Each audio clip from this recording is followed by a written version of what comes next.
तो यार, मेरे जैसे हर एक इंट्रोवर्ट का सपना होता है कि शहर में ज़ॉम्बी एपोक्लिप्स हो जाए और मैं पूरे सुनसान पड़े शहर पर अकेले राज करूं। सोचकर ही ना एक अलग सा सुकून महसूस होता है। बस अपने फ्लैट पर आराम से चिल करूं। अगर तुम भी ऐसा सोचते हो ना, तो यकीन मानो ये मनहवा सबसे बेहतरीन है हम जैसे लोगों के लिए, जो अकेलेपन में भी अपनी दुनिया खोज लेते हैं। चैप्टर की स्टार्टिंग में हमें इस दुनिया के अंत के बारे में बताया जाता है कि दुनिया कैसे खत्म हुई। सबसे पहले इस दुनिया के खत्म होने का पहला कारण था पडेम, यानी एक बहुत बड़ा वायरस जो कि पूरी दुनिया में फैल गया था, जिसकी वजह से ये दुनिया में जितने भी लोग थे वो मरने लगे थे। दूसरा कारण था जंग मरने की वजह से खाना खत्म हो रहा था, जिसकी वजह से एक देश दूसरे देश से जंग लड़ रहा था और लोग भूखमरी के शिकार हो रहे थे, जिसकी वजह से धीरे धीरे ये दुनिया खत्म हो रही थी। पर फिर भी इस दुनिया को बचाया जा सकता था। पर जो मेन कारण था इस दुनिया के खत्म होने का, वो था मॉन्स्टर्स, जो कि गेम की तरह ही इस दुनिया में पता नहीं कहां से आ गए थे और इस दुनिया पर मॉन्स्टर्स ने अटैक कर दिया था। और इसके बाद आप तो सोच ही सकते हैं कि क्या हुआ होगा। लोगों के पास एबिलिटीज आने लगी, वो मेटा ह्यूमन बनने लगे। पर आपको पता है, लोगों के पास एबिलिटी तो आई, पर फिर भी ये लोग उतने ज्यादा ताकतवर नहीं थे स्टार्टिंग स्टेज में कि ये मॉन्स्टर्स को मार सके। और इसी की वजह से इस दुनिया का अंत हो गया, कोई भी नहीं बच पाया। और इस दुनिया के अंत के बाद हमें 3 दिन बाद का समय दिखाया जाता है, जहां पे हमें एक अपार्टमेंट दिखाया जाता है। एक अपार्टमेंट की इमारत में बिट्टू कुछ चिप्स खा रहा है और कह रहा है कि हाँ, तकनीकी तौर पर दुनिया पूरी तरह खत्म नहीं हुई, क्योंकि सिद्धांत रूप में वह अभी भी एक सामान्य जिंदगी जी रहा है। यही अच्छी बात है। बुरी बात यह है कि वह पूरी तरह अकेला है। वह उस 100 वर्ग मीटर के अपार्टमेंट में अकेला रहने वाला है। उसकी माँ, पिता, दादा और दादी वो सब कहीं बाहर चले गए हैं। मालूम होता है उसके पिता को यह जगह खरीदने की जिद सवार हो गई थी। बैंक से 200 मिलियन और फिर एक और 200 मिलियन उधार ली, कर्ज ली, जुए खेले और किसी तरह आखिरकार इसे खरीदने में कामयाब रहे।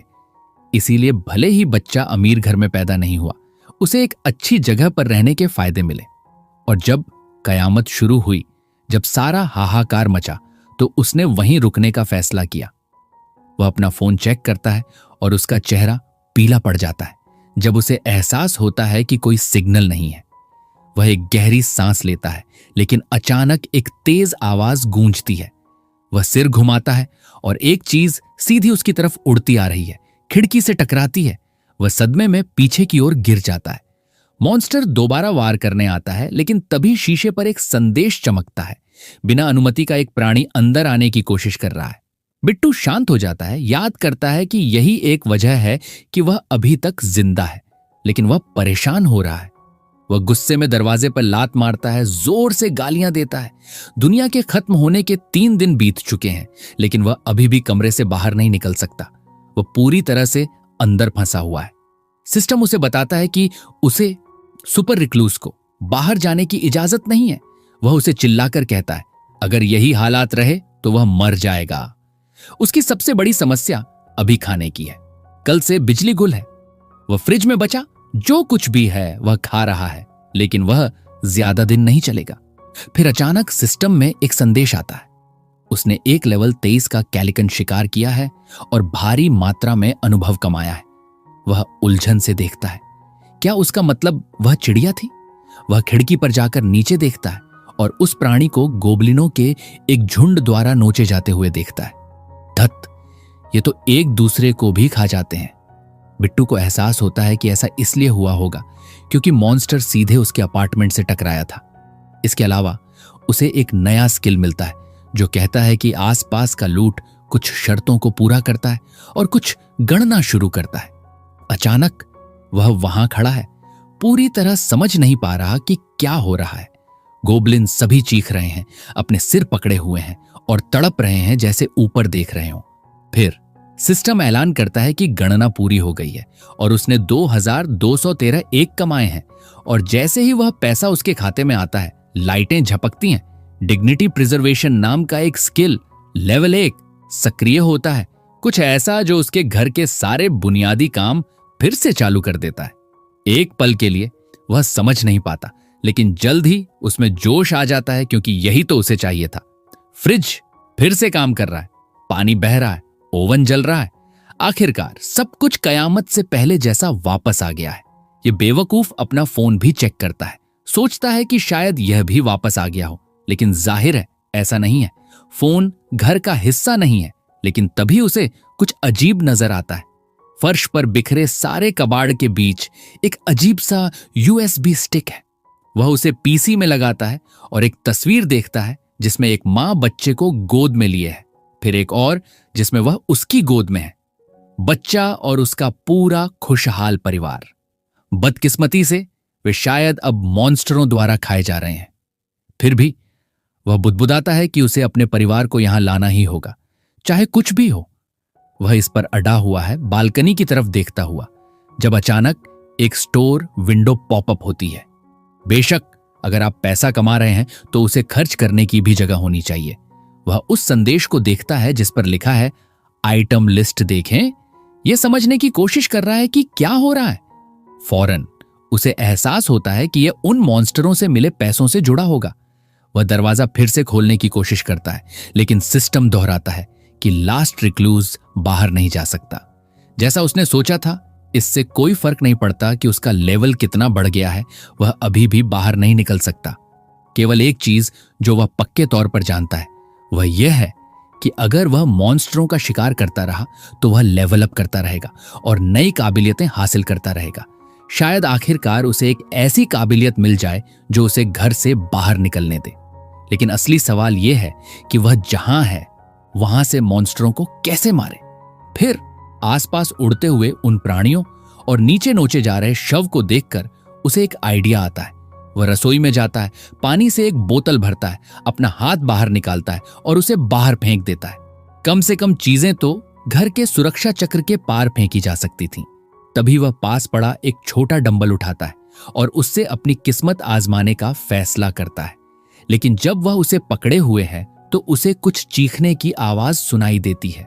नीचे देखता है तो गोब्लिन एक दूसरे पर चिल्लाते हुए दिखते हैं, जो उसके द्वारा मारे गए चिड़िया के टुकड़े उठाए हुए हैं। वे जाने वाले हैं और वह चिल्लाता है, अरे अब भागते नहीं दिखना। हे भगवान, इस बच्चे पर कोई घात लगाकर हमला कर दिया गया है या कुछ और। वह उसे फेंकता है और निशाने को सीधा जमीन पर गिरा देता है। रुको, नहीं, ठहरो। मालूम चलता है कि उसने चिड़िया के शव पर वार किया था। मैंने तो एक पल के लिए सोचा कि बिट्टू वाकई चीटिंग कर रहा है। समस्या यह है कि अब उसके पास फेंकने के लिए सिर्फ एक डंबल बचा है। जब वह सोच रहा होता है कि वह दोबारा कोशिश करने के लिए बहुत कमजोर है, गोब्लिन अचानक उसे देख लेते हैं। वे ऊपर देखते हैं, आंखें मिलती हैं और सीधे उसकी इमारत की ओर दौड़ पड़ते हैं। वह एक पल के लिए सहम जाता है, लेकिन जल्दी से समझ जाता है शायद यह बुरा नहीं है। वह स्टोर इंटरफेस खोलता है और लिस्ट आइटम पर क्लिक करता है।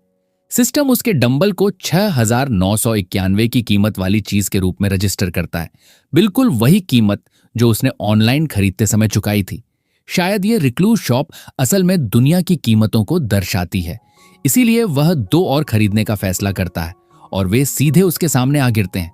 अब उसके पास अपने फेंकने के हुनर को आजमाने का एक तरीका है। ऊपर से वह एक और फेंकता है और इस बार वह सीधे एक गोब्लिन की खोपड़ी पर जा लगता है। यह सिर्फ 3 किलो का है, लेकिन हे, न्यूटन का नियम काम करता है। वह चीज तुरंत मर जाती है और उसे एक और 3,301 मिलता है। चारों तरफ खून बिखर जाता है, जमीन लाल हो रही है और बाकी गोब्लिन घबराकर चीख रहे हैं। बिट्टू तो ऊपर से उन पर बमबारी शुरू कर चुका है। 3 और डंबल बुलाता है, एक उठाता है, फेंकता है, खोपड़ी पर एक और साफ वार। एक और 2,500 सिक्के जमा होते हैं और ऐसे ही उसे एक और स्किल मिलता है, द वेयरहाउस। यह दरअसल एक वैकल्पिक आयाम था जहां वह चीजें जमा कर सकता था। फौरन वह यह देखने के लिए कि यह कैसे काम करता है, इसे खोलने का फैसला करता है। सिस्टम पूछता है कि क्या वह कुछ स्टोर करना चाहता है और वह हां कहता है। तीनों कॉल डंबल गायब हो जाते हैं। फिर वह उन्हें वापस मंगाने के लिए कहता है और ऐसे ही वह सीधे उसके हाथ में वापस आ जाता है। तभी उसे नजर आता है कि उसके पास 2 मिलियन एक है। कोई आश्चर्य नहीं कि वह लगभग 16,001 चीजें खरीद पाया है। और अब जब वेयरहाउस काम कर रहा है, उसे एक और आइडिया आता है। एक पल में सबसे ऊपरी मंजिल चमकने लगती है। सिस्टम प्रकट होता है और वह उसे डंबल बुलाने का आदेश देता है। अचानक सैकड़ों की तादाद में वे उसके सामने प्रकट हो जाते हैं। उसने आकाश से बारिश करा दी है। वह सिर्फ एक हमला नहीं रह गया था, वह सीधे सीधे यातना थी। यातना। वे बेचारे गोबलिन वहां बेवकूफों की तरह खड़े पूरी तरह कुचले गए हैं। सब कुछ तुरंत मर जाता है। वह फिर से लेवल अप करता है, लेकिन सच कहूं तो वह जितना कमा रहा है उससे कहीं ज्यादा खर्च कर रहा है।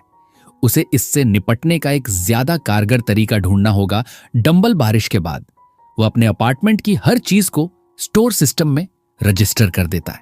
कम से कम अब खाने और पानी की कोई समस्या नहीं रहेगी। जो सामान और विकल्प उसके पास है उनके साथ नहीं, लेकिन तभी सिस्टम उसे सूचित करता है कि उसने एक एक खो दिया है। यह बैलेंस अपडेट करता है। वह समझ नहीं पाता क्यों। शायद वह डिग्निटी प्रिजर्वेशन चीज को बनाए रखने में कुछ खर्च आता है, या शायद फ्रिज चलाने से। जो भी हो, बिट्टू गुस्से में आ रहा है। उस डंबल बारिश के बाद बेशक गोबलिन वहां से चले गए, वे इतने बेवकूफ नहीं हैं कि वहीं ठहरे रहें। तब से वह सिर्फ 2 और मार पाया है। यह मुश्किल होता जा रहा है क्योंकि उसे शिकार करने के लिए प्राणियों की जरूरत है। लेकिन आसपास देखता है तो सिर्फ शव बचे हैं। उसे एक नई तरकीब चाहिए। बहुत अच्छा होता अगर एक और बेवकूफ कैलिकन अचानक ही आ जाता, तो उसके शव आसपास गिरते और शायद दूसरे मॉन्स्टर मांदे की तलाश में आते। और बच्चे का बड़ा मुंह है, क्योंकि जैसे ही वह यह कहता है, एक आकाश से उड़ता हुआ आता है और उसे काटने की कोशिश करता है। वह भागता है, दिमाग में डर के साथ, लेकिन साथ ही वह सोच रहा है कि शायद भगवान ने उसे अभी तक नहीं छोड़ा है। वह वापस अंदर भागता है, सीढ़ी से कुछ बांधता है, उसे बाहर सेट करता है और किनारे पर लटका देता है। यह एक छोटा शीशा है। इस तरह प्राणी अपना प्रतिबिंब देखता है और उस पर हमला करने के लिए सीधे झपटता है। बच्चा पागलों की तरह जश्न मनाता है क्योंकि मॉन्स्टर सुरक्षा चक्र से टकराता रहता है। उसे लगता है कि अब तक वह चीज मर चुकी होगी, लेकिन अजीब तरह से वह अचानक गायब होने से पहले अपने पंख फड़फड़ाता रहता है। वह ऊपर देखता है और वह अजीब चीज वहां मंडराती हुई देखता है। उसका मुंह चौड़ा खुला है, सीधे उसे घूर रही है।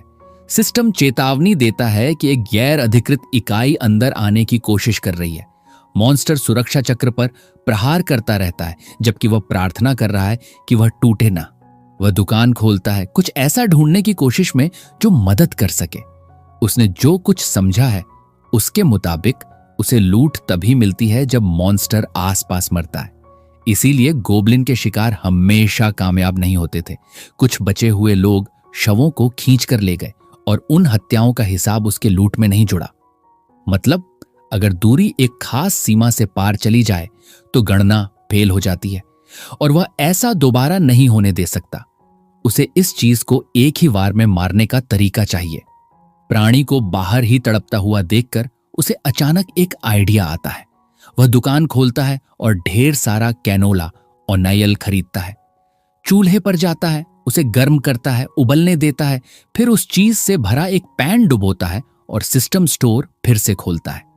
वह कैनोला और नारियल को एक नई चीज के रूप में रजिस्टर करता है, अपना लाइटर उठाता है और एक मशाल बनाता है। मॉन्स्टर अभी भी वहीं ऊपर मंडरा रहा है, इंतजार कर रहा है। वह और ऊपर चढ़ता है, प्राणी के ऊपर वाली छोटी खिड़की खोलता है और सारा जलता हुआ तेल सीधे उसके सिर पर डाल देता है। जैसे ही वह चीज तड़प कर चीखती है, वह मशाल जलाता है और उसे सीधे उसके शरीर में फेंक देता है। लपट्टें उसे घेर लेती हैं। वह मुस्कुराता है और कहता है, यह तो काम कर गया होगा। प्राणी जोरों से ऐंठता है, तेल में सना हुआ, इससे पहले कि जमीन पर गिरे और तड़पता रहे जब तक कि आखिरकार हिलना बंद नहीं कर देता। वह मर चुका है। एक लेवल 27 का कैलिकन। उसका लेवल 2 बार उछलता है और उसे नई काबिलियतें मिलती हैं। फिर सिस्टम लूट की गणना पूरी करता है 9 मिलियन 1। खुद बिट्टू भी स्तब्ध है। ये कैलाकन मारने में बहुत मुश्किल होंगे, सिवाय इसके कि आप अपने छोटे से गुप्त घर के अंदर से चीटिंग कर रहे हो। फिर सिस्टम अचानक ऐलान करता है कि कुछ शर्तें पूरी हो गई हैं और इलाका विस्तार शुरू होगा। पूरी जगह हिलने लगती है और उसे समझ नहीं आता कि क्या हो रहा है। अचानक एक अजीब सी ऊर्जा, लगभग जैसे वह उल्टे रंगों से बनी हो, उसे घेर लेती है। बच्चा अपना सिर पकड़ लेता है जब यह डरावनी ऊर्जा फैलती है और किसी तरह वह अपने से नीचे वाली मंजिल पर रहने वाले एक परिवार को महसूस करने लगता है। वह अभी भी पूरी तरह हैरान है कि क्या हो रहा है जब वह अजीब ऊर्जा गायब हो जाती है। फिर सिस्टम उन लोगों को रजिस्टर करता है। वे सभी एक ही उपनाम साझा करते हैं, ट्रॉय। जाहिर है चूंकि वे एक परिवार हैं। वहां है हैमजुन पिता, ताइवान मां, नान बेटियों में से एक और स्वान दूसरी बेटी। हे भगवान, लगता है मां उन नामों के साथ रचनात्मक महसूस कर रही थी और जाहिरा तौर पर वे नागरिकों के रूप में मान्यता पाने की शर्तों को पूरा कर चुके हैं। सिस्टम पूछता है कि क्या वह उन्हें नागरिकता देना चाहता है। बिट्टू हिचकिचाता है, सोचता है कि अगर वह ना कहता है तो क्या होगा। सिस्टम समझाता है कि बिना नागरिकता वाले किसी को भी घर से निकाल दिया जाएगा। उसे एहसास होता है कि यह क्रूर होगा। उन्हें वहां बाहर फेंकना मॉन्स्टरों के हाथों निश्चित मौत के मतलब होगा। चूंकि यह सिर्फ एक परिवार है, वह उन चारों को नागरिकता देने का फैसला करता है। फौरन सिस्टम पुष्टि करता है कि यह हो गया है और उसे एहसास होता है कि वह एक अविश्वसनीय दर से नई शक्तियां हासिल कर रहा है। इस नई नागरिकता प्रणाली के साथ उसे अल्टीमेट आइज नाम की कुछ चीज भी अनलॉक होती है। घर के अंदर कुछ भी उसकी नजर से बच नहीं सकता। अब वह सोचता है कि क्या यह किसी तरह नागरिकों से जुड़ा है। फिर सिस्टम उसे दिखाता है कि उसके पास मालिक की घोषणाएं हैं। कोई भी उसकी अनुमति के बिना घर में नहीं आ सकता। वह नागरिकता मेन्यू खोलता है और 4 रजिस्टर्ड परिवार के सदस्यों को देखता है, लेकिन तभी उसे कुछ और नजर आता है। वहां कुल मिलाकर लगभग 600 लोग सूचीबद्ध हैं। क्या बात है, यह तो पागलपन है। यह तो एक सच्चा सिमुलेशन गेम जैसा है। अब वह थोड़ा घबरा गया है। 600 बहुत ज्यादा है, लेकिन वह यह भी देखता है कि वह जितना उम्मीद कर रहा था उससे कहीं ज्यादा लोगों को संभाल सकता है। वहां अनुभव वितरण, विश्वास स्तर और यहां तक कि मिशन असाइनमेंट भी हैं। ओह, यह तो और दिलचस्प होता जा रहा है। बिट्टू को एहसास होता है कि वह नियंत्रित कर सकता है कि वे उसके साथ कितना अनुभव साझा करते हैं। यह शायद वास्तव में मजबूत बनने की असली चाबी हो सकती है। उत्साहित होकर वह चेक करता है कि वह किस तरह के मिशन दे सकता है। मालूम चलता है कि वह उन्हें खुद लिखता है, समय सीमा तय करता है, इनाम तय करता है, यहां तक कि सजा भी। इसीलिए वह एक बनाता है, एक गोब्लिन का शिकार करो। समय सीमा 180 घंटे, इनाम अनुभव की एक छोटी राशि, सजा कोई भी फेल नहीं हुआ है। वह हिचकिचाता है, इस पर विचार करता है। इनाम छोटा है, लेकिन क्या हो अगर उसने एक सजा जोड़ दी? शायद कुछ गंभीर, जैसे असफलता पर मौत। धत, बिट्टू तो एकदम से 0 से 100 पर पहुंच गया। वह सिर हिलाता है, ना कहता है और मिशन रद्द कर देता है। लेकिन तभी उसे कुछ एहसास होता है, उसके नागरिक किसी भी वक्त मर सकते हैं अगर वह चाहता। सिद्धांत रूप में वह उन्हें एक असंभव काम दे सकता है और उनके पास कोई रास्ता नहीं है। उसे समझ आने लगता है कि उसकी शक्तियां वास्तव में कितनी गहरी हैं। वह फिर से अपनी अल्टीमेट आइज सक्रिय करता है और अपने आसपास हो रही हर चीज को देख सकता है। मां पूछ रही है, जान हम क्या करें? पिता जवाब देता है, हमें पानी चाहिए, सब प्यास से मर रहे हैं। वह कहती है कि वह जानती है, लेकिन पूछती है, हमें पानी कहां से मिलेगा? वह जवाब देता है, पास में एक किराना स्टोर है, बड़ा वाला, शायद वहां कुछ बचा हो। छोटी बेटियां रोने लगती हैं। मम्मी मुझे प्यास लगी है, पानी लाने के लिए डैडी को बाहर भेज दो। बेचारा आदमी वहीं सुन रहा है। वे बच्चे तो बेरहम हैं। अपने कांपते हुए पैरों के बावजूद वह आत्मविश्वास से बोलने की कोशिश करता है, अपने पिता पर भरोसा रखो, मैं यह कर लूंगा। पत्नी को उसके अभिनय पर जरा भी भरोसा नहीं है। फिर बिट्टू अपनी दृष्टि शक्ति बंद कर देता है और एहसास करता है कि हालात उसने सोचा था उससे भी बदतर हैं। वह सिस्टम शॉप खोलता है और अपने आंकड़े चेक करता है। उसके पास कुछ पॉइंट्स बचे हैं और वह सोचता है कि क्या वह उन्हें वेयरहाउस को अपग्रेड करने में इस्तेमाल कर सकता है। उम्मीद करता है कि इससे नई सुविधाएं अनलॉक होंगी। वह अपग्रेड की पुष्टि करता है। उसके साथ जिन चीजों को वह सूचीबद्ध कर सकता है उनकी संख्या बढ़कर 20 हो जाती है और हर चीज पर 10% की छूट लागू हो जाती है। उसके पास अभी भी 2 पॉइंट्स बचे हैं। समझदारी इसी में होगी कि उन्हें डिग्निटी प्रिजर्वेशन या दुकान में लगा दिया जाए, क्योंकि बाद में उसे और भी ज्यादा नागरिक मिल सकते हैं।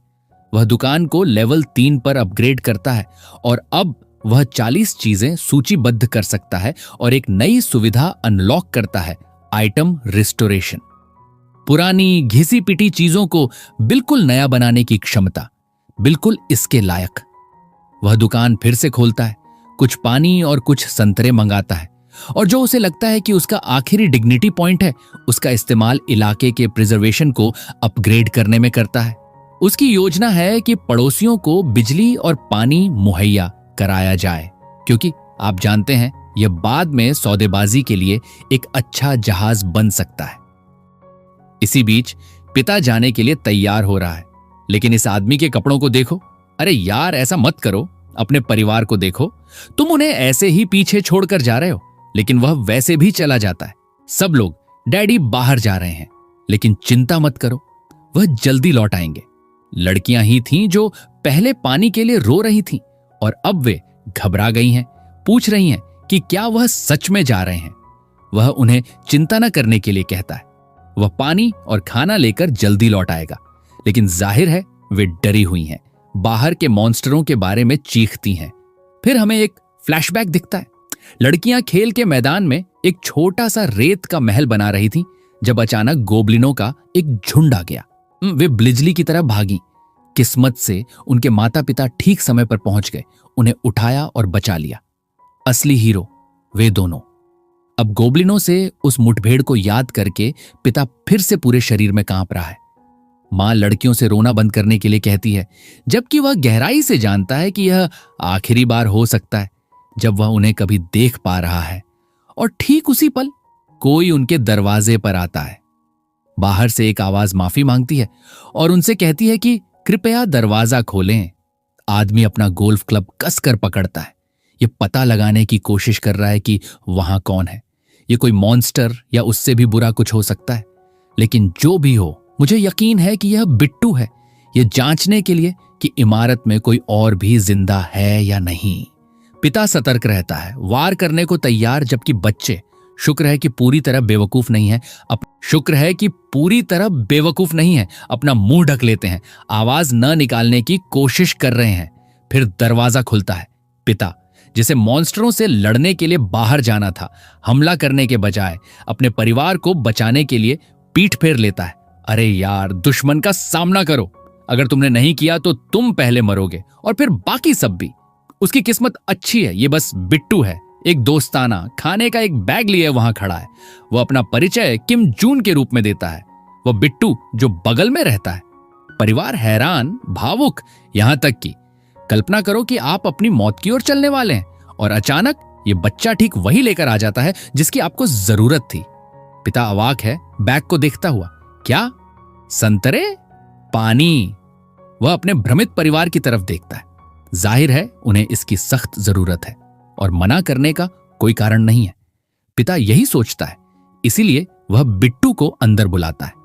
बेटियां बहुत शक्की हैं, हालांकि बिट्टू को तिरछी नजर से देखती हैं, जबकि वह बता सकता है कि उन्हें उस पर बिल्कुल भरोसा नहीं है, लेकिन वह वास्तव में प्रभावित है। परिवार ने अपनी खिड़कियों को ब्लैकआउट पर्दे से ढक दिया था और सब कुछ अंधेरा और शांत रखा था। किसी तरह का ध्यान न आकर्षित करने की कोशिश कर रहे थे। फिर भी उसे लगता है कि वे थोड़ी रोशनी का इस्तेमाल कर सकते हैं। तो वह क्या करता है? अपनी शक्ति सक्रिय करता है और जगह को पूरी तरह रोशन कर देता है। लगता है वह उस तरह का बिट्टू नहीं है जो अपनी ताकत छुपाता है। इसके अलावा अपने डोमेन के भीतर उसका हर किसी पर पूर्ण नियंत्रण लगता है। अगर वह चाहता तो वह किसी को 1 सेकंड के अंदर अगले कमरे में जाने जैसा मिशन दे सकता था, और अगर वे असफल होते तो वे वहीं गिरकर मर जाते। फिलहाल हालांकि वह चीजों को शांत रख रहा है, बस पानी बांट रहा है। जैसे ही लड़कियां ने उसे धन्यवाद देती हैं और पानी पीती हैं, वह उन्हें काफी प्यारा पाता है। वह उन्हें कुछ संतरे देता है और वे शर्माते हुए स्वीकार कर लेती हैं। मां एक लेती है, कहती है कि वह अपनी बेटी के लिए छीलेंगी, और जैसे ही छोटी लड़की खाती है उसका चेहरा खुशी से चमक उठता है। चूंकि पहली बेटी ने पहले ही खा लिया था, दूसरी को एहसास होता है कि मेरी बेवकूफ बहन नहीं मरी तो यह मेरे लिए भी सुरक्षित है। मम्मी, मुझे एक दो।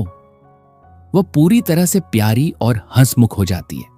इसके साथ उन सभी नए नागरिकों का विश्वास स्तर बढ़ जाता है।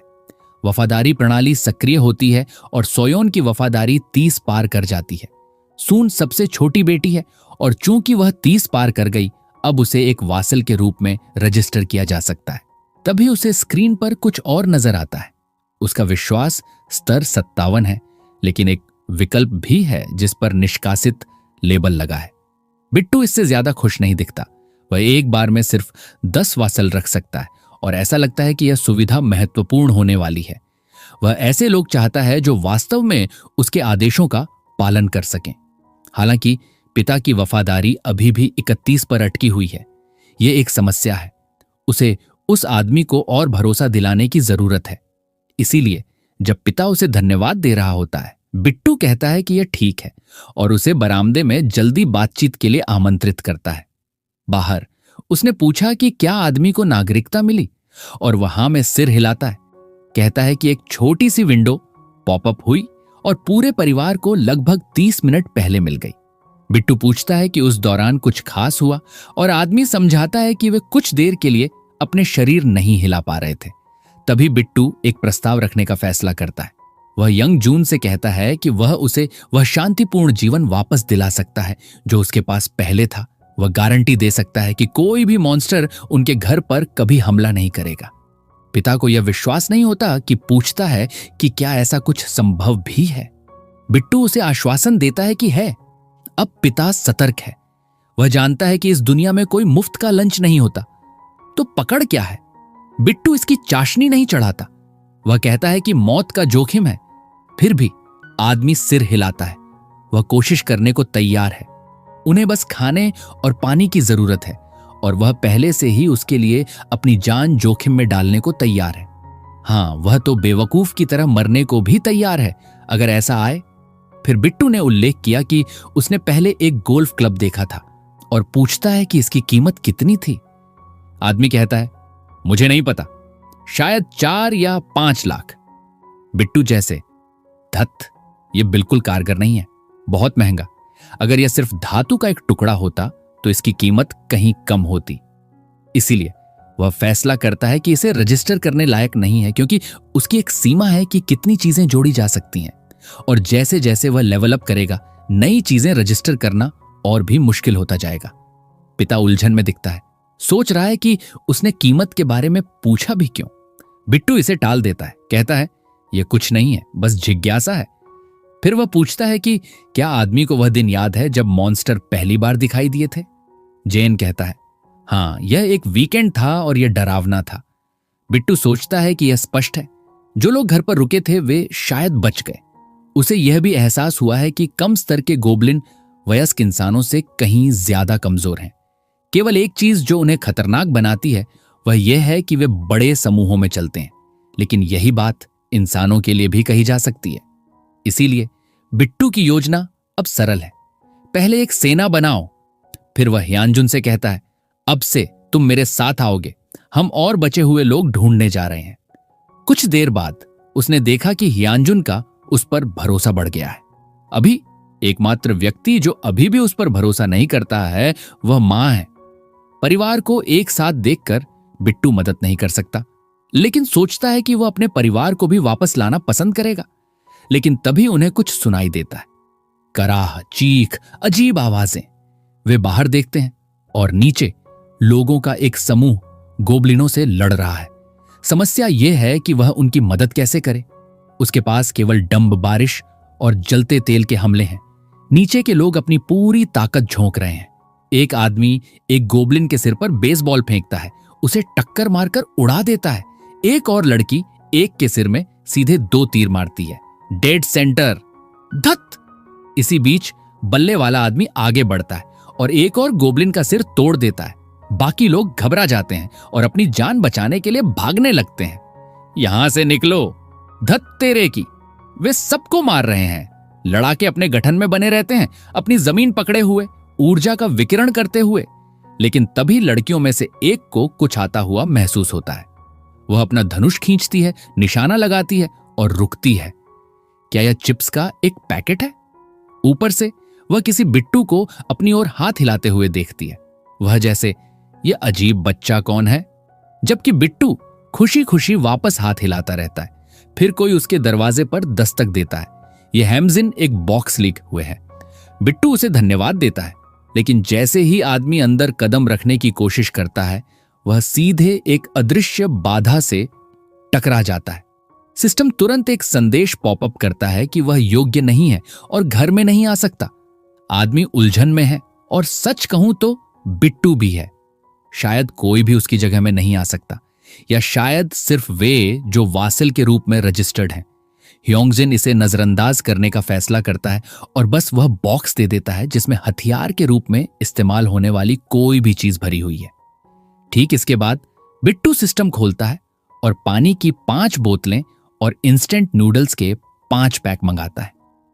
आप सोचते हैं कि वह उन्हें पिता को देने वाला था, लेकिन इसके बजाय वह उसे इमारत के प्रवेश द्वार पर रखने के लिए कहता है। ह्यानजिन हिचकिचाता है, कहता है कि यह जोखिम भरा है, लेकिन बिट्टू समझाता है कि गोबलिन केवल दिन के दौरान ही ज्यादा घूमते हैं। जाहिर है असली योजना उस समूह को आकर्षित करने की है जिसे उसने पहले देखा था, वे जो वास्तव में लड़ना जानते थे। खाना मुहैया कराकर वह एक ऐसा व्यक्ति बन जाता है जिसकी लोग प्रशंसा करते हैं, शायद पूजा भी करते हैं। इसीलिए वह योंगजुन से कहता है कि उसके पास एक योजना है और उसे बस इसे करने की जरूरत है। आदमी सहमत होता है, ये मुश्किल नहीं है, और उसे फिर से धन्यवाद देता है। फिर बिट्टू मिशन विंडो खोलता है और उसे एक आधिकारिक कार्य सौंपता है। बॉक्स को नीचे रखो, इनाम बस अनुभव की एक छोटी राशि। हेजुन इसे उलझन में देखता है, लेकिन यह एक गेम में लेवलअप सिस्टम जैसा बहुत लगता है। बिट्टू पुष्टि करता है कि यह मूल रूप में वैसा ही है और जोड़ता है कि हुंगजुन वर्तमान में लेवल 9 पर है। शायद जैसे जैसे वह लेवल अप करेगा उसे और इनाम मिलेंगे, इसीलिए वह उस पर भरोसा कर रहा है। इससे आदमी में जोश आ जाता है। आखिरकार मजबूत बनने का एक रास्ता है। सावधानी से वह आपातकालीन सीढ़ियों से कदम दर कदम नीचे उतरता है जब तक कि वह पहली मंजिल पर नहीं पहुंच जाता। बाहर सब कुछ शांत लगता है, बहुत ज्यादा शांत। लेकिन जब वह बगल में देखता है तो उसे कई काले आकार चलते हुए दिखाई देते हैं। वह तुरंत अंदाजा लगाता है कि यह मॉन्स्टरों का एक झुंड होगा। भाई, तुम्हें बस उस बॉक्स को जमीन पर रखना है, उसे अपने पैरों के पास क्यों नहीं रखते? नहीं, इसके बजाय तुम्हें सबको यह साबित करना है कि तुम कितने पूरी तरह से अतैयार और अनाड़ी हो। एकदम बेवकूफ की तरह चेहरे के बल गिरते हुए। धत, यह तो कठोर था, लेकिन सच कहूं तो वह इसके लायक था। उसकी किस्मत अच्छी है, वह पहले से ही आत्मरक्षा में अंधाधुंध हाथ चला रहा है। और अंदाजा लगाओ, ये कोई मॉन्स्टर नहीं है, ये वही समूह है जिसने पहले गोबलिनों से लड़ाई लड़ी थी। वे पूछते हैं कि क्या वह ठीक है? किस्मत वाला बेवकूफ। लगातार दूसरी बार वह बिना कुछ किए ही मरने वाला था। इसी बीच सिस्टम बिट्टू को सूचित करता है कि गैर पंजीकृत व्यक्ति प्रवेश करने की कोशिश कर रहे हैं। तुरंत वह अपनी अल्टीमेट आइज सक्रिय करता है और देखता है कि क्या हो रहा है। हानजुन 3 अजनबियों के साथ अंदर आ रहा है। सब लोग एक ही बात कह रहे हैं। ये इसी अपार्टमेंट से था कि नूडल के पैकेट गिरे। क्या इस जगह में वास्तव में इतना खाना हो सकता है कि वह बांट रहा है? बिट्टू को एहसास होता है कि यह वही समूह है जिसने गोबलिनों से लड़ाई लड़ी थी। अब सिस्टम उसे एक नए संदेश के साथ संकेत देता है, उन्हें नागरिकता देने की पेशकश करता है। इस बार हालांकि यह एक प्रस्ताव है। इलाके के विस्तार के दौरान वह आसपास के लोगों को नागरिक बनने के लिए मजबूर कर सकता है, लेकिन अगर वे मना करते हैं तो उन्हें निकाल दिया जाता है। अब हालांकि सिस्टम उसे एक विकल्प दे रहा है, मतलब वे भी उसके प्रस्ताव को ठुकरा सकते हैं। फिर जो उसके घर का कम्युनिकेशन कैमरा लगता है वह बजने लगता है। वह इसे चेक करता है। यह कामजिन है। वह पूछता है कि क्या वह ठीक है, और ह्यजुन हाँ कहता है। ठीक उसी पल सिस्टम उसे याद दिलाता है कि ह्यजुन अभी भी एक मिशन के बीच में है और वह उस मिशन को एडिट कर सकता है। वह इसे ट्विक करने का फैसला करता है और एक नया उद्देश्य जोड़ता है। उन सब लोगों को खाने के लिए ऊपर ले आओ। वह मिशन अपडेट करता है और भेज देता है। ह्यजुन सहमत होता है, जाहिरा तौर पर नए लोगों को चीजें समझाता है और बिट्टू को बताता है कि यह सब कंफर्म हो गया है। इसके ठीक बाद बिट्टू नागरिकता प्रस्ताव भेजता है। चूंकि उन्हें उसके इलाके में प्रवेश की अनुमति दी गई थी, वे स्वतः ही प्रवेश करने के योग्य हो गए हैं। नागरिकों की संख्या बढ़कर 10 हो जाती है और कुल मिलाकर प्राप्त अनुभव 10% बढ़ जाता है। बिट्टू उत्साहित है, ऐसा लगता है कि और लोगों को लाने का मतलब और भी बोनस होगा। उसने देखा कि नए लोग अब रजिस्टर हो गए हैं और जाहिर है कि उनका विश्वास स्तर बेतहाशा कम है। जो चीज वास्तव में उसे हैरान करती है वह है उनमें से एक, कुछ आदमी जिसका नाम डोंगजिन है। वह लेवल 23 पर है। यह उतना ही मजबूत है जितना कि उसने पहले मारा गया कैलिकन। ये वही आदमी है जिसने पहले वह बेसबॉल फेंका था और फिर गोबलिन का सिर तोड़ दिया था। जैसी उम्मीद थी, कोई इतना मजबूत, एक जागृत हुआ इंसान होना चाहिए। वह जानता है कि हथियार कौन पकड़ रहा है इस पर निर्भर करता है। यहां तक कि बेसबॉल जैसी साधारण चीज भी एक घातक उपकरण बन सकती है। और अगर उस व्यक्ति की शक्ति इस सिस्टम से गुणा हो जाती है तो हां, यह मॉन्स्टर शिकार के लिए बिल्कुल परफेक्ट है। हालांकि भरोसा यह कुछ ऐसा है जिसे उसे धीरे धीरे बनाना होगा। फिलहाल वह अनुभव साझा दर 70% पर सेट करने का फैसला करता है। पंजीकरण पूरा हो गया है और अब वह जानता है कि उसे बस उन लोगों को मॉन्स्टरों का शिकार करने के लिए मिशन सौंपने हैं, जबकि वह वापस बैठकर अनुभव और नकदी कमाता है। बेशक आखिरकार उसे उनसे व्यक्तिगत रूप से मिलना होगा। आखिरकार वे अपने परिवार को ढूंढने की चाबी हो सकते हैं। फिर अचानक डोंगजुन का विश्वास स्तर बढ़ जाता है और सिर्फ उसका ही नहीं, हर किसी का विश्वास लगातार बढ़ रहा है। वह पूरी तरह से भ्रमित है। यह क्या हो रहा है? ओह, रोने के लिए बुरा है। पिता का दिमाग खराब हो गया है। उसने वास्तव में पूरे समूह को उनके घर में ले लिया है। पत्नी पहले से ही चिल्ला रही है, जान, तुम क्या सोच रहे हो?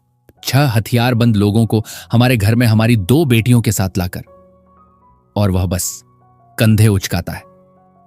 मेरी प्यारी पत्नी, क्या तुम भूल गई कि तुमने एक बेवकूफ से शादी की है? बेचारी औरत। कोई आश्चर्य नहीं कि उसे बिट्टू पर भरोसा नहीं है। उसे अपने पति पर भी भरोसा नहीं है। वह उससे कुछ पकाने के लिए कहता है। वह हिचकिचा रही है, कह रही है, मुझे नहीं पता कि मुझे चाहिए या नहीं। वह तब तक मना करती रहती है जब तक कि वह बिट्टू का, सबीर बॉब का जिक्र नहीं करता। फिर वह आह भरती है और सहमत हो जाती है। नए लोगों से थोड़ा इंतजार करने के लिए कहती है। वे बस सिर हिलाते हैं और विनम्रता से धन्यवाद देते हैं। डोंगजुन, बल्ले वाला आदमी, पूछता है कि यह जून वास्तव में किस तरह का व्यक्ति है। हून स्वीकार करता है कि उसे भी पूरी तरह यकीन नहीं है। वह बस इतना जानता है कि बच्चा उनका पड़ोसी है और वह खाना देता है। डोंगजुन तुरंत तस्वीर समझ जाता है। उस जैसे व्यक्ति को खतरनाक होना ही चाहिए। ह्यजुन हालांकि खुद भी एक अजीब व्यक्तित्व का है, फिर भी समूह को एक बात का यकीन है, यह जिम कोई मेटा ह्यूमन होना चाहिए और बिजली, खाना और पानी की आपूर्ति इस तरह करने के लिए उसके पास एक पागल काबिलियत होनी चाहिए। वे उन्हें अस्वीकार नहीं कर सकते। वह तो इस नई दुनिया में व्यावहारिक रूप से एक भगवान है। पिता कहता है कि रात का खाना बनने में थोड़ा समय लगेगा, इसीलिए वह सुझाव देता है कि वे तरोताजा हो जाएं। सचमुच कयामत के बीच में गर्म पानी से नहाने से कोई भी इनकार नहीं करने वाला है। डोंगजुन तुरंत एहसास करता है कि इसका क्या मतलब है। अगर बिजली है तो इसका मतलब है कि बहुत सारी चीजें अभी भी काम कर रही हैं। पिता पुष्टि करता है मुस्कुराते हुए कि हां, सबके लिए गर्म पानी है। हर कोई थोड़ा डर गया है और वह डींग मारने लगता है कि यह सब जेडेन की शक्तियों की बदौलत है। उसके पास बाथरूम है, एक सूट है और यहां तक कि एक सुपर सूट भी है। सबके लिए साफ सुथरे होने के लिए बहुत जगह है। फिर चश्मे वाला दुबला पतला आदमी, सचमुच वह आदमी ऐसा लगता है जैसे आधे पैक नूडल्स पर चल रहा हो। पूछता है, क्या तुम्हें लगता है कि यह जिन बच्चा वास्तव में एक मेटा ह्यूमन है? डोंगजुन जवाब देता है, हां, निश्चित रूप से। यह मालिक चाहे जो भी हो, उसके पास कुछ पागल कौशल है। बस मुझे देखो, मेरा एकमात्र हथियार एक बेसबॉल बैट है। उसका दोस्त उसके बगल में मजाक करता है, आराम कर यार, बस उसे पीटो और जो कुछ उसके पास है वह ले लो। डोंगजुन वापस चिल्लाता है, जाग जाओ बेवकूफ, हमें इस आदमी को प्रभावित करना है, उससे लड़ना नहीं। दोस्त बुदबुदाता है, रुको, तुम कह रहे हो कि बिना किसी को पीटे समस्याओं को हल करने का कोई तरीका है? हां, वह वाला निश्चित रूप से कुछ पेंच खो चुका है। डोंगजन आह भरता है और सबसे कहता है, बचे हुए सब कुछ की खातिर कुछ भी बेवकूफी भरा काम न करें, बस उसका नेतृत्व करें। उनका लक्ष्य है जितना हो सके उतना खाना हासिल करना। इसीलिए स्मार्ट चीज यह है कि यह पता लगाया जाए कि जैन क्या चाहता है और इसे खराब न करें। कम से कम वे पूरी तरह से दिमागी मृत तो नहीं है। वे सभी सहमति में सिर हिलाते हैं। लेकिन बेशक एक आदमी संदिग्ध व्यवहार कर रहा है, जिसका नाम बोनहो है। डोंगजुन उसके कंधे पर हाथ रखता है और समूह से माफी मांगता है। कहता है, ये सारी परेशानी मूल रूप से उसकी गलती है। क्या तुमने उन चीजों को बुलाया था? बेवकूफ। कोई झल्लाता है, लगता है तुमने वॉक में सबको उसकी जगह पर एक छोटी सी पार्टी के लिए बुला लिया। ब्यानो कंधे उचकाता है, कहता है, यह ठीक है, वह इसलिए आया क्योंकि वह चाहता था। लेकिन उनका नेता कसम खाता है कि वे कुछ खाना लेंगे, इस जगह को छोड़ देंगे और उसकी दादी को बचाएंगे। बच्चा अपना सिर नीचा कर लेता है, सोचता है कि यह पहले ही बहुत देर हो चुकी है। उसकी दादी, जो मुश्किल से बिस्तर से उठ पाती थीं, गोबलिनों के ऐसे झुंड का सामना करते हुए उनके पास कोई मौका नहीं होता। डोंगजुन उसे शांत होने के लिए कहता है कि यह पास में है और वे जल्द ही जाएंगे। लेकिन बच्चा आश्वस्त नहीं दिखता। तभी सबको एक अजीब आवाज सुनाई देती है और दरवाजा धीरे धीरे खुलने लगता है। उसके पीछे से बेशक बिट्टू है, जो खाने से भरे बैग पकड़े हुए है। कहता है कि वह मदद करने आया है। यार, अगली बार खुद को घोषित कर देना। आदमी ने तो तुम्हें बेसबॉल से चेहरे पर मार ही दिया था। अब जब खतरा टल गया है, सब लोग एक साथ मेज पर बैठे हैं।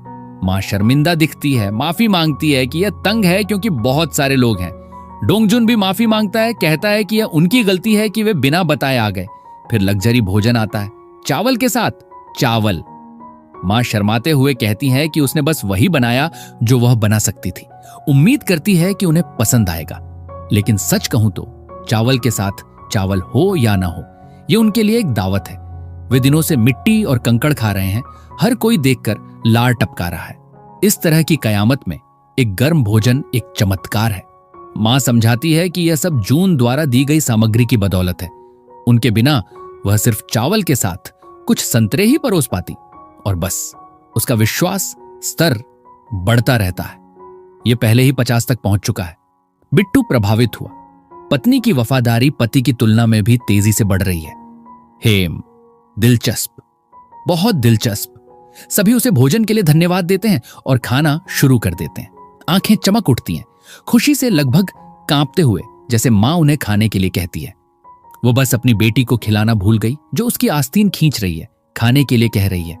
मां धीरे से मना कर देती है, कहती है कि वह उसे बाद में खिलाएगी जब मेहमान चले जाएंगे। लेकिन लड़कियां उसे अपने पास बुला लेती हैं और उनके साथ खाने के लिए कहती हैं। आ जाओ, बैठ जाओ।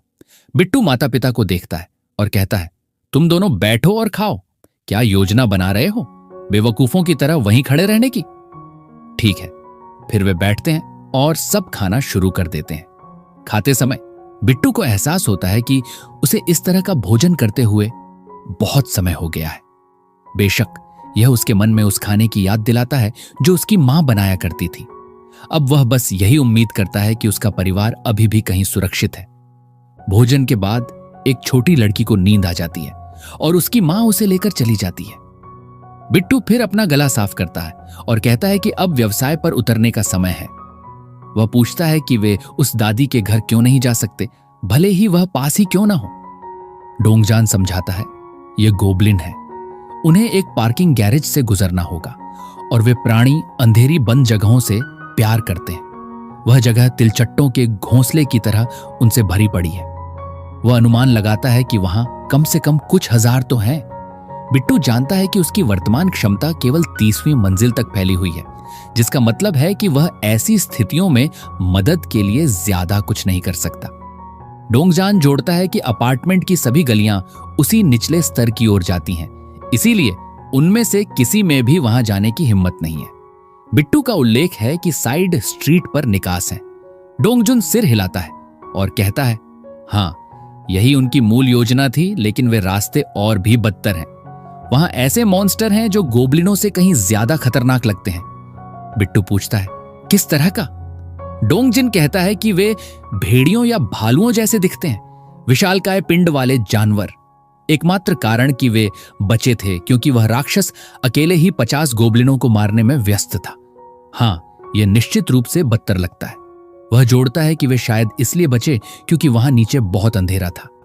उसके लिए कहना आसान है, अपने स्टॉक किए गए अपार्टमेंट में आराम से बैठा हुआ वह किस्मत वाला बेवकूफ।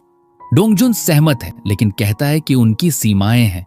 बिट्टू भौहें चढ़ाता है पूछता है कि उसका वास्तव में क्या मतलब है। लड़की समझाती है कि चूंकि वे गेंदों और धनुषों का उपयोग करते हैं जो कोई भी सामान फेंकता रहता है, आखिरकार उसकी हालत ऐसी हो जाती है, घिस जाता है। तभी बिट्टू कहता है कि वह उस समस्या को ठीक कर सकता है।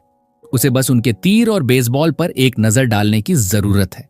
आदमी उसे गेंद दिखाता है और तुरंत सिस्टम पूछता है कि क्या वह इसे रजिस्टर करना चाहता है। वह उसे पकड़ता है और हां की पुष्टि करता है। वह एक धनुष भी रजिस्टर करता है जो अभी भी अच्छी स्थिति में है। जाहिर है वह कोई मूर्ख नहीं है। उस तरह का हथियार उसके लिए भी परफेक्ट है। फिर वह पूछता है कि क्या हर कोई धनुष का उपयोग कर सकता है। कोई जवाब नहीं देता, लेकिन उसे परवाह नहीं है। वह बस उन्हें बुलाता है और सबको कहता है कि इस मौके का इस्तेमाल उन्हें उपयोग करना सीखने के लिए करना चाहिए। समूह का विश्वास स्तर थोड़ा बढ़ जाता है और ब्यानो उत्साहित हो जाता है। सोचता है कि इस बच्चे के साथ काम करने से वास्तव में उसे उसकी दादी को बचाने का एक वास्तविक मौका मिल सकता है। अब पूरा समूह उत्साहित है। हाथ में धनुष के साथ वे बहुत तेजी से शिकार कर पाएंगे। बिट्टू फिर कहता है कि आगे बढ़ने से पहले उन्हें पहले आसपास के गोबलिनों की संख्या में भारी कटौती करने की जरूरत है। डोंगजान पूछता है कि शिकार कब शुरू होता है और बच्चा जवाब देता है, कल। आखिरकार शाम हो चुकी है। बिट्टू कहता है जितना जल्दी हो सके उतना अच्छा है और डोंगझुन सहमत होता है। हालांकि वह अभी भी थोड़ा हिचकिचा रहा है। डोंगझुन सोचता है कि यह एक अच्छा विचार है, लेकिन सोचता है कि वे वास्तव में यह कैसे करने जा रहे हैं। वे मॉन्स्टरों को जाल में फंसाने के लिए लुभाएंगे, लेकिन फिर भी वे अभी भी थोड़े नर्वस हैं। वे केवल यही आशा कर सकते हैं कि सब कुछ योजना के अनुसार होगा। फिर सिस्टम उसे सूचित करता है कि किम जून, उसके पिता ने अपना मिशन पूरा कर लिया है। उसे 30,001 का इनाम मिलता है। बिट्टू को एहसास होता है कि पैसा भी उसके नागरिकों के लेवल अप करने की एक चाबी हो सकता है। फिर भी यह कुछ ऐसा है जिसका वह केवल तभी उपयोग करेगा जब बिल्कुल आवश्यक हो, और अभी यह नहीं है। इसके साथ हियानजुन का भरोसा 50 तक पहुंच जाता है, जिससे वसल सिस्टम अनलॉक हो जाता है। जैसे ही बिट्टू उसे रजिस्टर करता है, हियानजुन को अपने शरीर में कुछ अजीब महसूस होता है और वह कहता है कि उसके शरीर में कुछ अजीब हो रहा है। अरे हाँ, जे युन ने पहले वाली लड़की को ठुकरा दिया था, तो हियानजुन उसका पहला आधिकारिक वासल बन जाता है और इसके साथ ही बिट्टू को एक नई क्षमता मिलती है, वासल समन। वह किसी वासल को सीधे अपने पास बुला सकता है। हालांकि इसमें 2 घंटे का कूल डाउन है। साथ ही हियानजुन अब लेवल 20 पर पहुंच गया है। उसे पहला सेवक का टाइटल मिला है और उसमें गोरिल्ला जैसी ताकत आ गई है। पहले सेवक होने के नाते वह जो भी अनुभव और सोना कमाता है वह 2 गुना हो जाता है। ऊपर से बिट्टू की अल्टीमेट आइज अब घर के 5 मीटर दायरे में वासल को बुला सकती है। लेकिन बिट्टू को उस प्लस चिन्ह के बारे में उत्सुकता है जो वासल टैब के पास है। जब वह चेक करता है तो सिस्टम 10 लाख सोना मांगता है वासल को लेवल अप करने के लिए। स्वाभाविक रूप से वह कीमत देखकर हैरान रह जाता है। वह इसे अभी के लिए नजरअंदाज कर देता है और हियानजुन से पूछता है कि वह कैसा महसूस कर रहा है। आदमी कहता है कि उसे अजीब तरह से ताकतवर महसूस हो रहा है, जैसे अचानक वह बहुत मजबूत हो गया हो। क्या यह तुम्हारा किया हुआ है? वह पूछता है। बिट्टू मुस्कुराता है और पुष्टि करता है कि हां, यह उसने ही किया। पिता आश्चर्य करते रहते हैं, कहते हैं कि उन्हें तो ऐसा लग रहा है जैसे वे कई साल छोटे हो गए हों। बिट्टू हंसता है और कहता है कि चूंकि ऐसा है तो वे भी मिशन में शामिल होंगे। नागरिकों को 10% ज्यादा अनुभव मिल रहा है और उसके वासिल को 2 गुना, तो कुल कमाई बहुत बड़ी होगी। बिट्टू योजना समझाता है। उन्हें जितने हो सके उतने मॉन्स्टर मारने हैं। अगला दृश्य, वे पहले से ही पहली मंजिल पर हैं। काले बालों वाला लड़का डोंगजुन से कहता है कि इस इलाके में चारों तरफ देखना बेकार है क्योंकि सब कुछ तबाह हो चुका है। लेकिन डोंगजुन समझाता है कि जैसा जेन ने कहा था, उनकी टीम का मिशन बचाव है। हम मिशन विवरण देखते हैं। इस इमारत में सभी बचे लोगों को बचाओ और उन्हें 30वीं मंजिल पर ले आओ। डोंगजुन विस्तार से बताता है कि योजना है सारे गोबलिनों को अंदर लुभाना और गलियारों में उनका सफाया करना। इसके लिए उन्हें बहुत सारे लोगों की जरूरत होगी और यही कारण है कि बचे लोगों को ढूंढना सबसे महत्वपूर्ण हिस्सा है। ग्रुप उत्साहित दिखता है और कहता है कि वे तैयार हैं, तो शुरू करने का समय है। वे कमरा 101 और 102 की ओर जाते हैं, लेकिन जैसे ही अंदर कदम रखते हैं सब ठिठक जाते हैं। 1 सेकंड पहले तक सब उत्साहित थे, लेकिन अब बस सदमे में देख रहे हैं पहली चीज जो उन्हें मिलती है, एक पूरा परिवार फटा हुआ। भगवान, यह काम कठिन होने वाला है, लेकिन जिस तरह की उम्मीद थी उससे नहीं। एक के बाद एक ऐसी डरावनी दृश्य देखकर किसी का भी दिल टूट जाता है। अगले कमरे में खिड़कियां टूटी हुई और अंदर सब मर चुके हैं। डोंगजुन बस अपना चेहरा ढक लेता है और बुदबुदाता है कि पहली मंजिल पर कुछ नहीं बचा, उन्हें ऊपर जाना चाहिए। और ऊपर जाते हैं। गलियारे खून और लाशों से भरे हैं। तीसरी मंजिल तक पहुंचते पहुंचते जगह इतनी कयामती नहीं दिखती। हालांकि सच कहें तो वे शायद किसी ताले वाले कमरे में भूख से मरे हुए किसी को ढूंढ लेंगे। डरावनी बातें। चूंकि दरवाजों पर दस्तक देने पर कोई जवाब नहीं आता, वे दूसरा आजमाते हैं। गहरे काले घेरे वाली आंखों वाला एक आदमी झांकता है और पूछता है कि क्या वे सच में बचाव टीम है। डोंगजुन पुष्टि करता है और आदमी तुरंत पानी मांगता है। डोंगजुन उसे एक बोतल थमाता है। आदमी उनसे बताने को कहता है कि क्या हो रहा है, तो डोंगजुन करता है। वह कहता है कि वे पास की अपार्टमेंट से बचे लोग हैं, दूसरों को बचाने और उन्हें कहीं सुरक्षित ले जाने आए हैं। लेकिन दरवाजा उनके मुंह पर बंद हो जाता है। एक पल बाद फिर खुलता है और आदमी माफी मांगता है, कहता है कि वह बस पैरानॉइड है, लेकिन अब से वह उन पर भरोसा करेगा। डोंगजुन उससे हाथ मिलाता है, अपना परिचय देता है और गयोंग और हिरेन को उसे 30वीं मंजिल तक पहुंचाने को कहता है। यह जोखिम भरा कदम है, 2 लड़कियों को उसे ले जाने भेजना। आदमी हिचकिचाता है, पूछता है कि वे इमारत छोड़ने की बजाय ऊपर क्यों जा रहे हैं। तभी उसका बेटा दौड़ता हुआ बाहर आता है, चिल्लाता है कि आखिरकार हेलीकॉप्टर आ गए सबको बचाने। लड़कियां जल्दी से समझाती हैं कि कोई हेलीकॉप्टर नहीं है, लेकिन ऊपर खाना और गर्म पानी है। उसकी बेटी भी बाहर आती है, उत्साहित पूछती है कि सच है, और वे कहती हैं कि हाँ। ये सुनकर बच्चे अपने पिता से समय बर्बाद न करने और उनके साथ चलने की भीख मांगते हैं। वह समझ जाता है कि वह बहस नहीं कर सकता और सहमति देता है। अब नागरिकों की संख्या 40 हो गई है। ऊपर से कुल अनुभव और सोने की कमाई 90% बढ़ गई है। यह पागलपन है। बिट्टू रोमांचित है कि उसके पास अब 40 लोग हैं। भले ही ज्यादातर बूढ़े हैं, लड़ाई के लिए आदर्श नहीं, लेकिन वह फिर भी अच्छा इंसान है।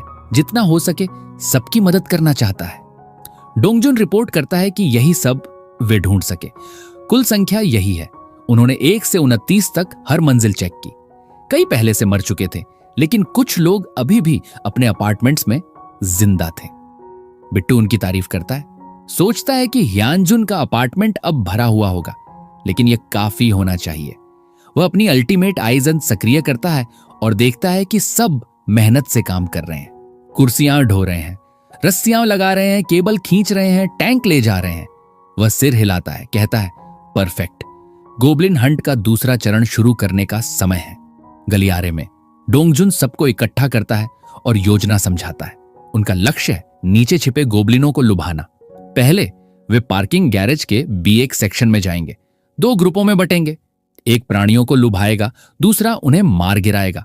उसके बाद वे और गहराई में छिपे हुए साफ करेंगे। B2F पर चश्मे वाला लड़का स्पष्ट सवाल पूछता है, अगर गोब्लिन हमारी उम्मीद से कहीं ज्यादा हो तो? अगर वे अलग थलग न हो तो? अगर हम उन्हें लुभाने में असफल रहे तो? अगर हम लाशों के नीचे फंस गए तो? तीरंदाज लड़की उसे डरपोक होने से मना करती है। वह कहती है कि वह हर एक मॉन्स्टर के सिर में तीर गाड़ देगी। वह कहता है कि वे ज्यादा आत्मविश्वासी हैं और तभी स्वाभाविक रूप से उन्हें आप पीछे से हल्की गुर्राहट सुनाई देती है। वे मुड़ते हैं और वे वहां हैं। लड़की तुरंत प्रतिक्रिया देती है, अपना धनुष खींचती है और 2 साफ हेडशॉट छोड़ती है। एमबोट लेवल एक्यूरेसी। स्लेजहैमर वाला लड़का अगला दौड़ता है, उसकी खोपड़ी के टुकड़े कर देता है। ये लोग सच में अच्छे हैं, वाकई अच्छे। फिर चश्मे वाला लड़का पूछता है कि उसने दिया गया धनुष क्यों नहीं इस्तेमाल किया, और तभी उसे एहसास होता है कि वह बिना धनुष के लड़ने का आदी हो गया है। लड़की उनसे कहती है कि देखो, क्योंकि गोब्लिन की लाशें घुल रही हैं। यह निश्चित रूप से जेन की क्षमताओं में से एक और है। सबको उत्साहित देखकर डोंगजुन उन्हें आगे बढ़ने और B1 की ओर जाने को कहता है। बामू अब मुस्कुरा रहा है। शायद यह बच्चा वाकई उसकी दादी को बचाने का जवाब है। कई नागरिकों का भरोसा बढ़ता जा रहा है, जबकि बिट्टू अपने कमरे में बैठकर सब कुछ मॉनिटर कर रहा है। उसका इरादा सिर्फ बैठकर देखने का नहीं था, लेकिन आखिरकार यही चीजों को मैनेज करने का सबसे अच्छा तरीका है।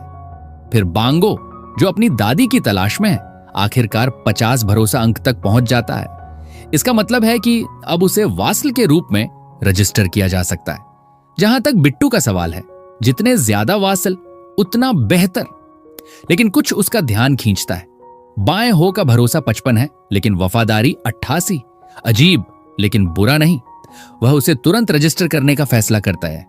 अब B1F में तीर हर दिशा में उड़ रहे हैं, चारों तरफ अराजकता।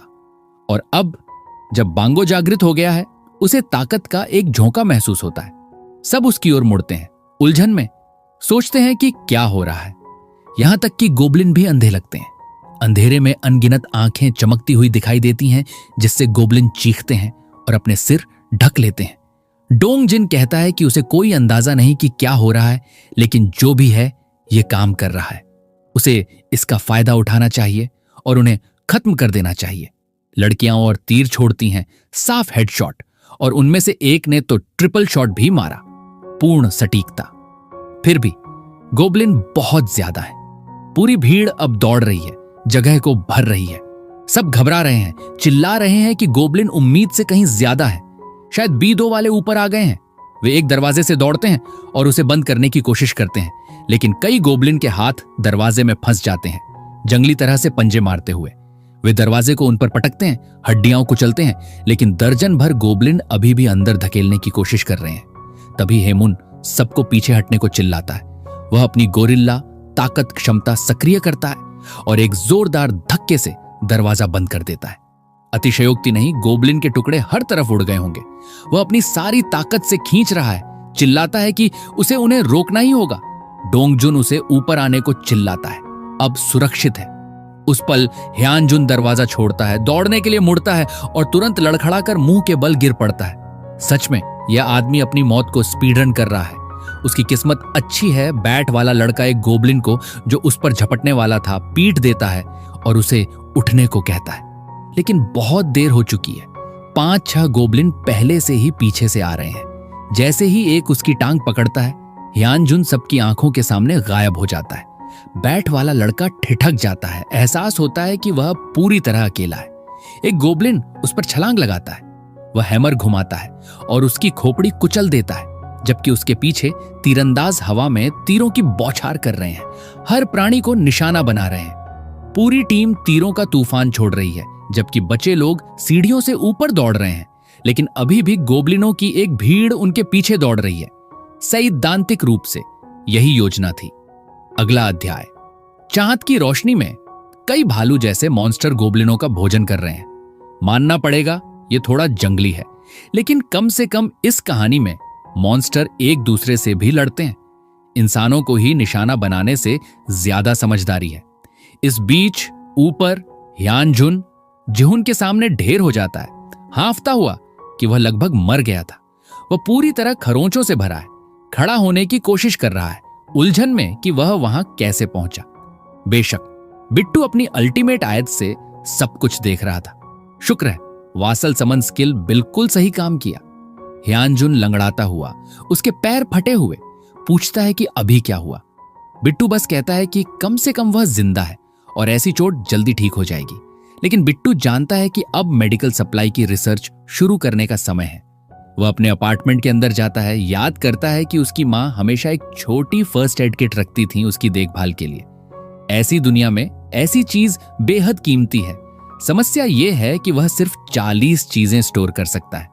तो वह फैसला करता है कि सब कुछ एक बॉक्स में डाल देगा और पूरा बॉक्स स्टोर कर लेगा। हाँ, उसने यह आइडिया सोचा और यह वाकई काम कर गया। डैन, मैं जीनियस हूं, उतना ही जीनियस जितना बिट्टू। क्या मैं पुनर्जन्म लिया हुआ हूं? पता नहीं, लेकिन मुझे पता है कि पूरी किट की कीमत 77,000 है। फिर वह बार बार गिरने वाले सोपफुट आदमी को बुलाता है और उसे अपनी चोट दिखाने को कहता है। बिट्टू कहता है कि वह इसे डिसइंफेक्ट करेगा और आदमी थोड़ा कराहता है, लेकिन कम से कम इससे उसका भरोसा फिर बढ़ जाता है। ईमानदारी से बिट्टू सोचता है, मुझे तो इस आदमी का भरोसा भी चाहिए या नहीं पता नहीं।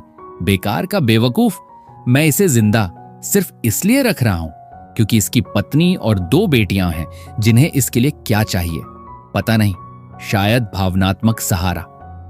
वह मदद करता रहता है जबकि सोचता है कि बाकी लोग कैसे हैं। अपनी आंखों से देखना बेहतर है तो वह उन्हें सक्रिय करता है।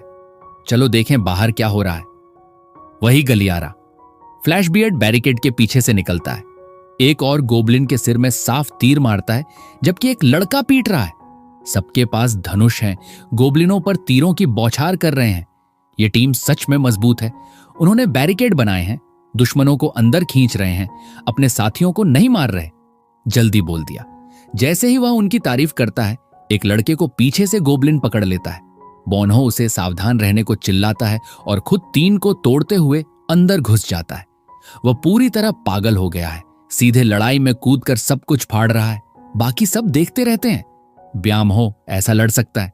मुझे पता नहीं था। बिट्टू देखता है, एहसास होता है कि सब कुछ बहुत अच्छा चल रहा है। बामहो पहले से ही लेवल 30 पर है और अब उसने टेलीपोर्ट स्किल जागृत कर ली है। वह मानसिक शक्ति से अंतरिक्ष में घूम सकता है, जहां देख सकता है वहां पहुंच सकता है, यहां तक कि दूसरों को भी साथ ले जा सकता है। लेकिन जितना दूर और जितने ज्यादा लोग, उतनी ही ज्यादा ऊर्जा खर्च होती है। बिट्टू देखता है कि उसे वासल के रूप में रजिस्टर करना बिल्कुल सही था, उस पिता से कहीं बेहतर। एक और गोबलिन का सिर तीर से छिद जाता है जबकि डोंगजिन सबको आगे बढ़ने को चिल्लाता है।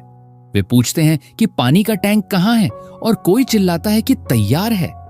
बाएं मुंह सीढ़ियों से दौड़ता है, बैरिकेड के ऊपर छलांग लगाता है। सब छिप जाते हैं। टैंक पलट जाता है, गोबलिनों पर पानी की बौछार कर देता है। फिर वे चिल्लाते हैं, इसे सक्रिय करो। और वाह, उनके पास सच में योजना थी। फर्श पर बिछी तारें प्लस पानी, हर तरफ बिजली का करंट, सारे प्राणी तले जा रहे हैं। बढ़िया। ये रणनीति क्रूर थी लेकिन स्मार्ट। बिट्टू को ढेर सारा अनुभव मिलता है। 3,30,001 और वह लगभग बेहोश हो जाता है। विस्तार शायद, वह सोचता है। ऊर्जा का एक गोला फटता है, गोबलिनों की ओर फैलता है। सिस्टम चेतावनी देता है, शत्रु इकाइयां पाई गईं, हटाना शुरू। प्राणी सचमुच विघटित हो जाते हैं और उसे और ज्यादा अनुभव मिलता है। यह कहानी मुझे उस चीनी वाली की याद दिला रही है जिसमें डोमेन सिस्टम था, लेकिन बेहतर, वह सोचता है। इस बीच पार्किंग लॉट के कोने में गोबलिन गुस्से में है, अपनी मुट्ठियां पीट रहे हैं। फिर उनमें से एक कुछ अजीब नोटिस करता है, पीछे मुड़ता है और वहां एक विशाल भालू है। वह उन्हें खाना शुरू कर देता है। गोबलिन घबरा जाते हैं, चीखते हुए जैसे भालू उन्हें पंजों से फाड़ता है, फेंक देता है। बेचारे प्राणियों के पास कोई मौका नहीं। पार्किंग लॉट अराजकता में बदल जाती है। गोबलिन चीख रहे हैं, भालू लाशें हर तरफ फेंक रहा है। लेकिन अब गोबलिन भालू की गर्दन चेहरे पर काट रहे हैं। यह एक असली झगड़ा है। उसे जबड़े पर, सिर पर काटा जा रहा है और भालू पागल हो जाता है। सब कुछ फट जाता है। फिर अचानक क्या, भालू को नागरिकता मिल गई और भालू के अंदर एक औरत थी। प्रिय भगवान, मैं इसे तुम लोगों पर छोड़ता हूं। जो भी इतना बहादुर हो इसे संभालने के लिए आगे बढ़ो। मैं बाहर हूं। बिट्टू अभी भी हिल गया है। ओह, क्योंकि वह सब कुछ होते देख रहा है और सोच रहा है कि वह कौन है। ओह, यानजू लेवल 33, 9 भरोसा अंक और महान भालू की क्षमता रैंक ए। बिट्टू हैरान है और फिर कुछ सुंदर होता है। पिछली पार्ट में हमने देखा था कि पार्किंग में एक खतरनाक भालू जो बहुत सारे गोबलिन को बुरे तरीके से मार रहा है। वो कोई भालू नहीं बल्कि एक म्यूटेंट लड़की है। ये देखकर बिट्टू भी हैरान हो जाता है। अगला पार्ट स्टार्ट करने से पहले मेरे कई भाई बोल रहे थे कि बिट्टू के सिस्टम के बारे में ठीक से पता नहीं चल पाया। उसके लिए मैं पहले सिस्टम को एक्सप्लेन कर रहा हूं। इस मैनहवा में बिट्टू के पास एक ऐसा सिस्टम होता है जो पूरे अपार्टमेंट या फ्लैट पर काम करता है। कोई भी व्यक्ति अगर उसके फ्लैट या क्षेत्र में आना चाहता तो सबसे पहले उसे नागरिकता लेनी पड़ती है। नागरिकता मिलने के बाद वह व्यक्ति बिट्टू के सिस्टम में रजिस्टर्ड हो जाता है। नागरिक के पास भरोसा, ट्रस्ट लेवल होता है। जैसे जैसे ट्रस्ट लेवल बढ़ता है, बिट्टू उसे वॉशल के रूप में बना सकता है। वॉशल मतलब एक खास नागरिक जो बिट्टू के लिए किसी भी हाल में मिशन पूरा करने को तैयार रहता है, चाहे हालात कितने भी कठिन क्यों ना हो। जब वॉशल को कोई मिशन दिया जाता है और वह उसे सफलता से पूरा करता है तो बिट्टू को सिस्टम से इनाम या पैसे, रिवॉर्ड्स मिलते हैं। बिट्टू इन पैसों को अपने स्टोर में विभिन्न चीजें खरीदने या अपनी क्षमताएं बढ़ाने में इस्तेमाल कर सकता है।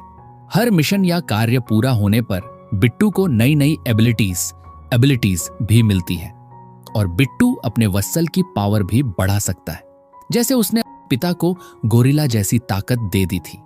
हर जीत के साथ बिट्टू और भी ज्यादा ताकतवर, आत्मविश्वासी और खतरनाक बनता जाता है। अब आगे बिट्टू लिफ्ट के सामने खड़ा होता है, अपनी अल्टीमेट आइज सक्रिय करता है और तुरंत उस लड़की यानजू को गोब्लिनों के बीच गिरते देखता है। वह यानजुन को बुलाता है। अच्छा, उसने बस उसे नीचे जाकर लड़की को लाने को कहा। अगर किसी को मरना है तो अकेले बेहतर। इस बीच सीढ़ियों पर लोग उलझन में हैं। जब गोब्लिन जल रहे थे और तले जा रहे थे, अचानक वे फट गए। डोंगजुन को यकीन है कि इतनी ताकतवर चीज सिर्फ एक व्यक्ति से आ सकती है। ह्यानजुन को याद आता है कि उसे बच्चा अजीब लगा था, और सिर्फ इसलिए नहीं कि उसके पास किसी तरह बहता पानी और गर्म शावर थे। यहां तक कि उसकी पत्नी ने खाना पकाने में इस्तेमाल की गई सामग्री भी उससे आई थी। अब समझ नहीं आ रहा, इस बच्चे के पास बहुत सारी क्षमताएं हैं। यहां तक कि बांगो, जो पहले बहुत शर्मीला था, जून से मिलने के बाद अचानक मॉन्स्टर स्लेयर मशीन बन गया। अब उन्हें यकीन है कि ऐसी दुनिया में सिर्फ एक निष्कर्ष है। उन्हें यह सुनिश्चित करना होगा कि यह लड़का उनके करीब रहे। यही एकमात्र तरीका है कि वे जीवित रहें। तभी वो पिता, जो भालू वाली लड़की को बचाने के लिए भाग के जाता है। उसके बाद सीन फ्लैशबैक में चली जाती है। हम एक बच्चे को खेलते हुए देखते हैं। ये उसी भालू वाली लड़की का बेटा है। लड़का बोलता है, एम आओ तुम भी साथ में खेलो। उसकी मां कहती है, नहीं बेटा, तुम बस खेलो। और वो देखती है कि उसके बेटे के पीछे 3 गोब्लिन हैं जो बहुत भयानक हैं। वो अपने बेटे को बचाने के लिए भागती है। तभी अचानक वो जाग जाती है, फर्श पर बैठी, हाथ चेहरे पर रखे। वह पूछता है कि क्या वह मिस यानजू है। अपना परिचय देता है और कहता है, आपसे मिलकर अच्छा लगा। लेकिन वह जानना चाहती है, क्या वही था? वह उलझन में है। वह फिर पूछती है, क्या वही था जिसने गोब्लिनों के सिर फोड़े? बिट्टू, जो चीजें छुपाने वाला नहीं है, वह ईमानदार है। हां, वह मैं था। वह हैरान है, दूर से सिर फोड़ने जैसी क्षमता क्या है? फिर वह सोचने लगती है कि शायद वह किसी चीज का समाधान है। वह उससे अपने बेटे को बचाने को कहती है। रुको, क्या? उसका बेटा? क्या बच्चा गोब्लिनों ने नहीं खा लिया? इसके बारे में वह ज्यादा कुछ नहीं कर सकता, लेकिन वह कहती है कि वह बस उसे आखिरी बार देखना चाहती है। शायद उसकी लाश बरामद करे। वह कहती है कि वह उसे मिस करती है, और जैसे ही वह रोती है, अजीब तरह से उसका भरोसा बढ़ने लगता है। बिट्टू को यकीन है कि औरत का बेटा पहले से मर चुका होगा, लेकिन फिर भी क्या वह सच में कुछ कर सकता है? वह उसे एक क्वेस्ट देने का फैसला करता है। 1000 गोब्लिन मारो, कोई समय सीमा नहीं, इनाम तुम्हारे बेटे का पुनर्जनन।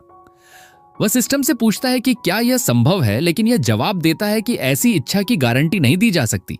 जो हां, स्पष्ट रूप से मरे हुए को जिंदा करने का कोई तरीका नहीं। लेकिन फिर क्या? सिस्टम कहता है कि उसके पास पुनर्जनन की गारंटी के लिए पर्याप्त फंड नहीं है। क्या वह पर्याप्त फंड इकट्ठा करने के बाद फिर कोशिश करे? बिट्टू पूरी तरह उलझन में है। क्या वाकई किसी को इस तरह वापस लाना संभव हो सकता है? समस्या यह है कि उसे कोई अंदाजा नहीं कि इसमें कितना लगेगा। फिर भी वह साहसी है। वह यानजू से कहता है कि उसे लगता है कि वह उसकी मदद कर सकता है। शायद, बस शायद, उसके बेटे को जिंदा लाना संभव हो। वह बिल्कुल निश्चित नहीं है, लेकिन यह उन चीजों में से एक लगता है जहां आपको अंत में पता चलता है कि यह कभी काम करने वाला नहीं था, तुम जानते हो। वह पूछती है कि क्या यह सच है, और वह कहता है, हां, लेकिन अभी नहीं। उसे यकीन है कि कोई न कोई तरीका है। वह तुरंत पूछती है कि वह क्या कर सकती है, और बेशक बिट्टू के पास पहले से ही एक आइडिया है। उसकी टीम में हर कोई नई क्षमताएं जागृत कर रहा है। अगर वे उसके साथ मिलकर काम करें तो वे बहुत मजबूत हो जाएंगे। स्पष्ट रूप से सबसे अच्छा कदम होगा उसे अपने साथ वासलों में से एक बनाना। लेकिन अभी के लिए वह बस उसे खड़ा होने को कहता है। वह उसे कुछ लोगों से मिलवाना चाहता है। वह जाती है डिक्सू से, अच्छा लगा, मिलकर कहती है और पूछती है कि क्या वह वही इंसान है जो बेसबॉल बैट से गोब्लिन मारता है। उसके बगल वाली लड़की तीरंदाज है। सब उलझन में है। वह यह कैसे जानती है? भालू लड़की बस सिर झुकाती है और पूछती है कि क्या वे उसे पहचानते नहीं। वह एक परिचित लड़ाई पोज बनाती है। लेकिन वे अभी भी खोए हुए हैं। वह पागल है। उनमें से एक बुदबुदाता है, फिर वह उन्हें दिखाने का फैसला करती है। उसकी फर निकलने लगती है, उसका चेहरा बदलता है और अचानक सबको एहसास होता है कि वह वही विशाल जानवर है जो पहले रास्ता रोक रहा था। वह बोल भी सकती है और स्वीकार करती है, हाँ, वह वही भालू थी। वास्तव में उसने उन्हें कई बार पहले मदद की थी। अब समझ आया। याद है जब उन्होंने कहा था कि वे शुद्ध किस्मत से बचे थे? वह किस्मत नहीं थी, वह उसकी मौजूदगी थी, जो वैसे भी किस्मत ही गिनी जा सकती है। वैसे भी उनका पसंदीदा भिखारी आता है, कहता है कि अब जब सब एक साथ हैं, उसके पास घोषणा करने के लिए कुछ है। वह कल सुबह बोंगो की दादी को बचाने की योजना समझाने जा रहा है। गोबलिनों की संख्या नाटकीय रूप से कम हो गई है, तो यह संभव होना चाहिए। एकमात्र जो हिस्सा नहीं ले रहा वह ह्यानजिन है। स्पष्ट रूप से वह हमेशा की तरह बेकार है अपने नाजुक चीनी मिट्टी के पैर को फिर तोड़ने के बाद।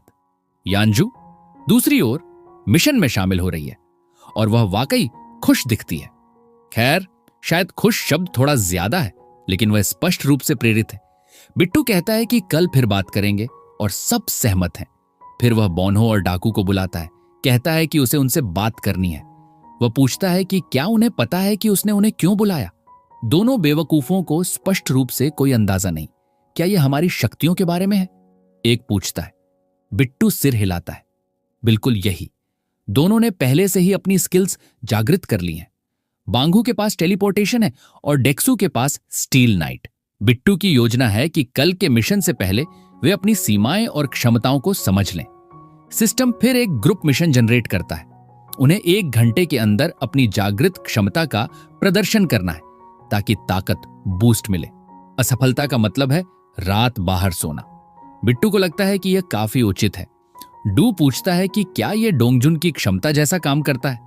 वह अपनी छाती फुलाए हुए है, उत्साहित कहता है, ठीक है, मुझे बताओ कि यह स्टीलमेट चीज कैसे इस्तेमाल करूं। बिट्टू समझाता है कि सिद्धांत रूप में उसे कवच और हेलबर्ट बुलाना चाहिए, जैसे डेक्सू समझने की कोशिश कर रहा है। अचानक बोन्हो उसके बगल से गायब हो जाता है। सब उलझन में है। फिर वह कमरे के दूसरी तरफ फिर से प्रकट होता है। निकला कि यह सच में काम कर गया। इस पावर के साथ मिशन बहुत आसान हो जाएगा। वह तुरंत बिट्टू को धन्यवाद देता है, उसका भरोसा और बढ़ा देता है। हालांकि बिट्टू उसे रुकने को कहता है और कहता है कि उसे अभी उसे बचाने की कोशिश नहीं करनी चाहिए। उसे क्षमता को नियंत्रित करना नहीं आता और इसमें निश्चित रूप से मानसिक शक्ति के आधार पर सीमाएं हैं।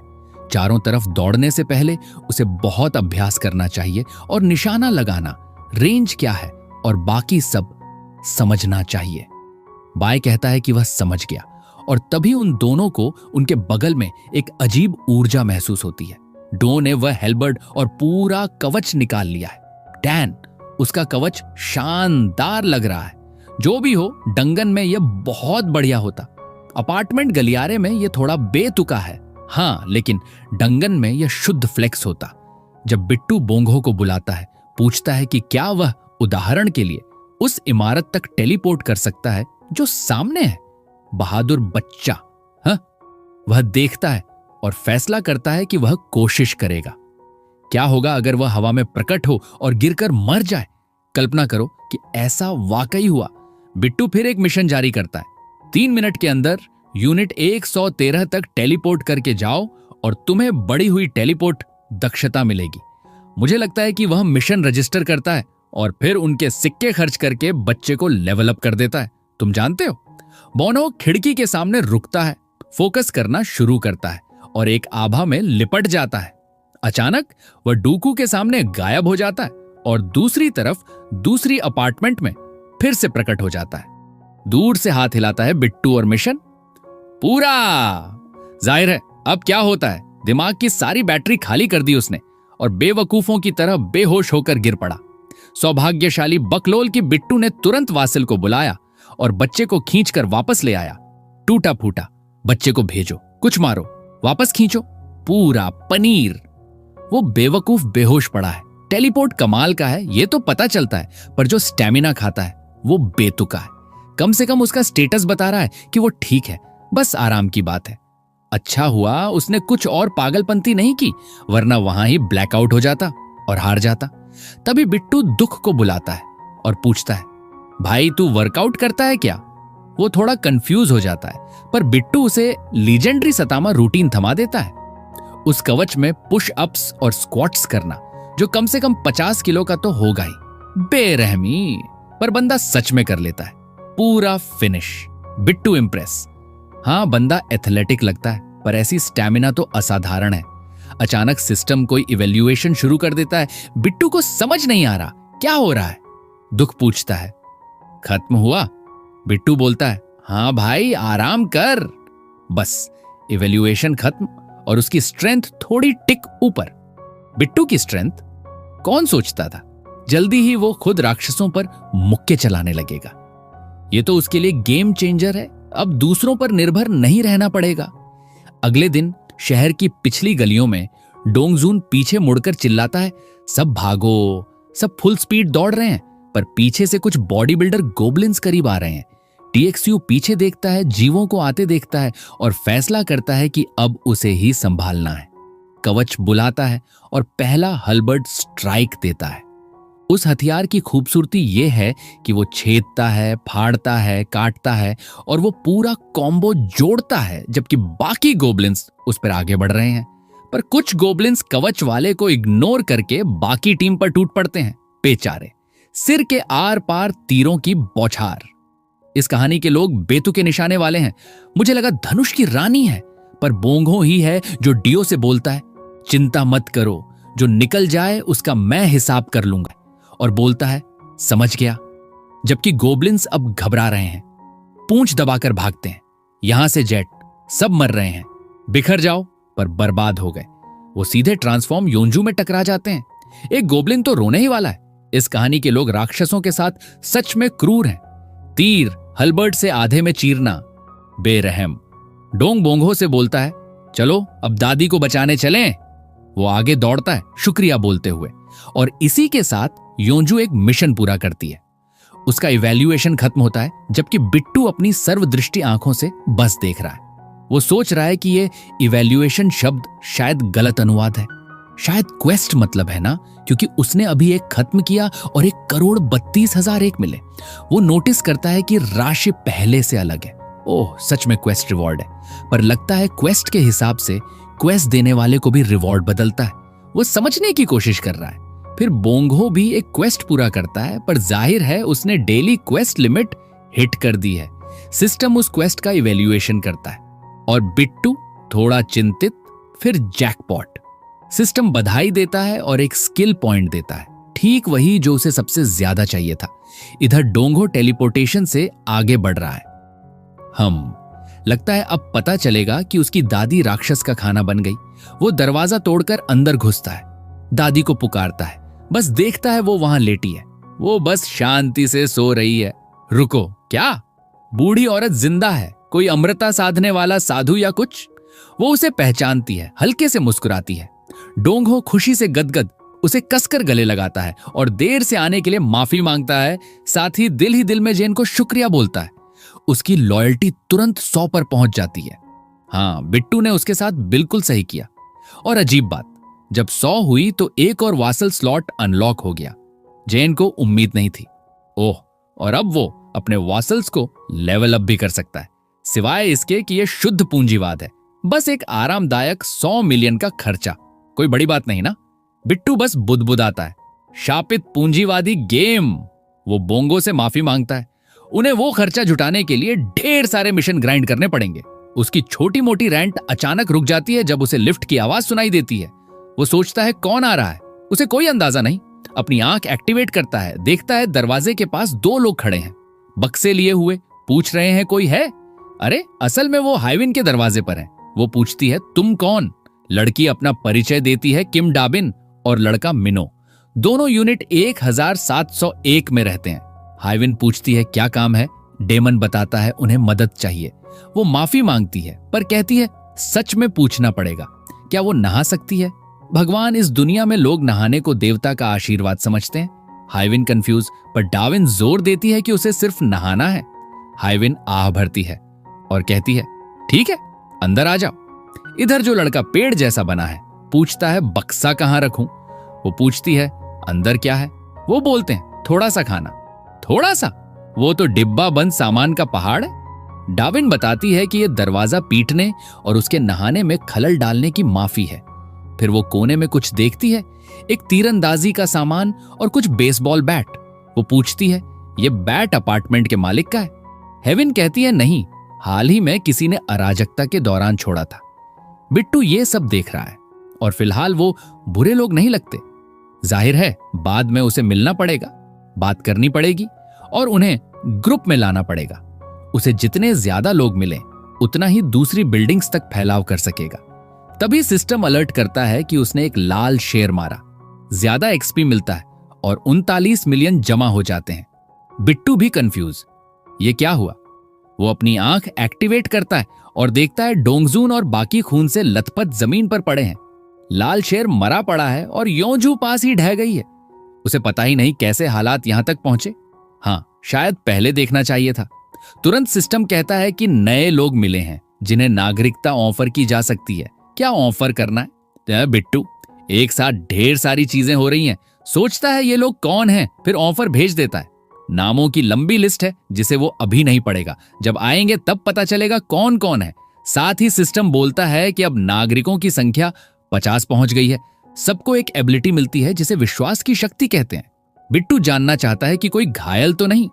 इधर बोंगो अपनी दादी को पीठ पर उठाए है और दुख यानजू को। बिट्टू समझ जाता है हालात खराब हैं। जितने लोग आने थे सबसे ताकतवर ही आ गए। वो भाग रहे हैं जबकि तीरंदाजी का एस पीछे से परफेक्ट शॉट्स दाग रहा है। पर अचानक सबको लगता है उनका शरीर हल्का हो गया। अरे, विश्वास की शक्ति सभी एट्रीब्यूट्स को एक निश्चित प्रतिशत बढ़ाती है जितना बिट्टू पर भरोसा है। और उस हमले वाले ग्रुप में सब उसके साथ काफी समय से हैं। अब 50% ज्यादा भरोसा है। वो भारी बफ है। बोंगो को लगता है ये जेम बफ है। डैम, बिट्टू तो टूटा हुआ है। वो सच में कहानी का लीड लगता है। साथ ही हायरॉन का भरोसा 50 पर पहुंच जाता है। गायों के साथ वो तीरंदाजी स्क्वाड की 2 लड़कियां हैं। वो उन्हें वॉसल्स के रूप में रजिस्टर करता है और उन्हें शक्ति महसूस होती है। गा को पियर्स एबिलिटी मिलती है और हायरन को पॉइजन मिस्ट। मैं झूठ नहीं बोलूंगा, मुझे अभी भी नहीं पता दोनों में से कौन कौन है। बस इतना पता है कि 2 लड़कियां हैं। ठीक है, अब आखिरकार बैंगनी वाली को देखते हैं जो पियर्स क्वीन है। उसके तीर इधर उधर झिप करते हैं और जाहिर है उसने इसे समझे बिना ही एक्टिवेट कर दिया।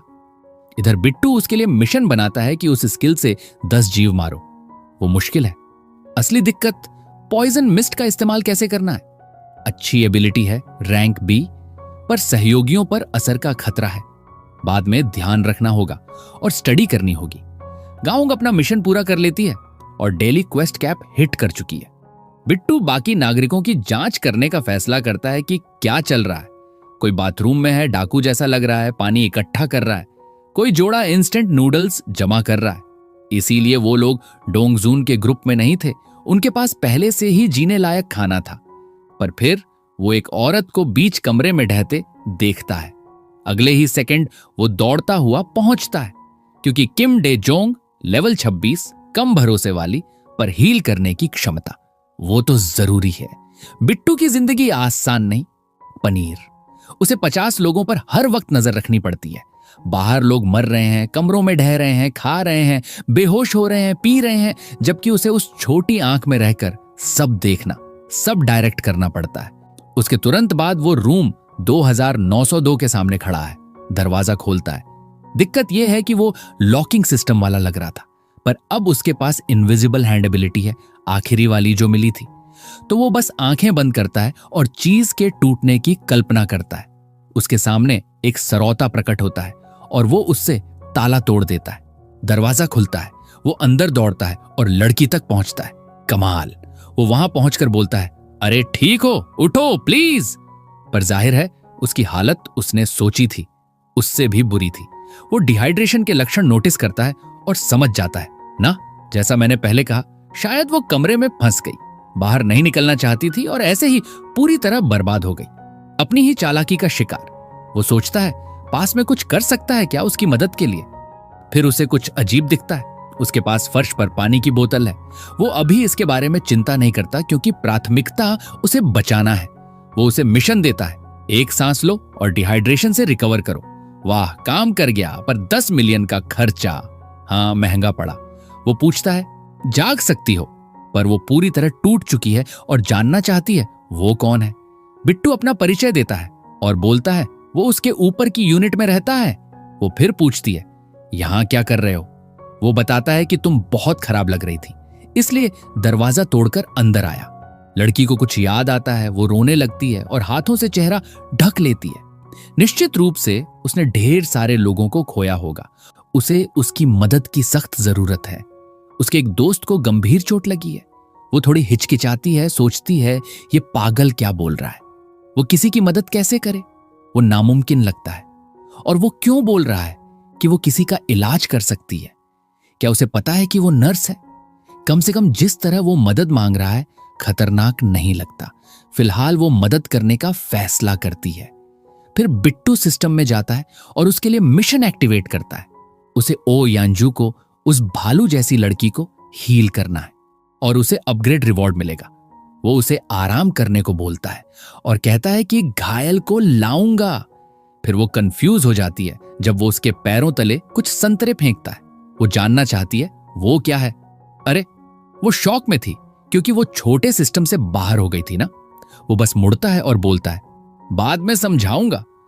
वो कहता है, रिकवर करो क्योंकि तुम बहुत कमजोर हो, मैं जल्दी वापस आऊंगा।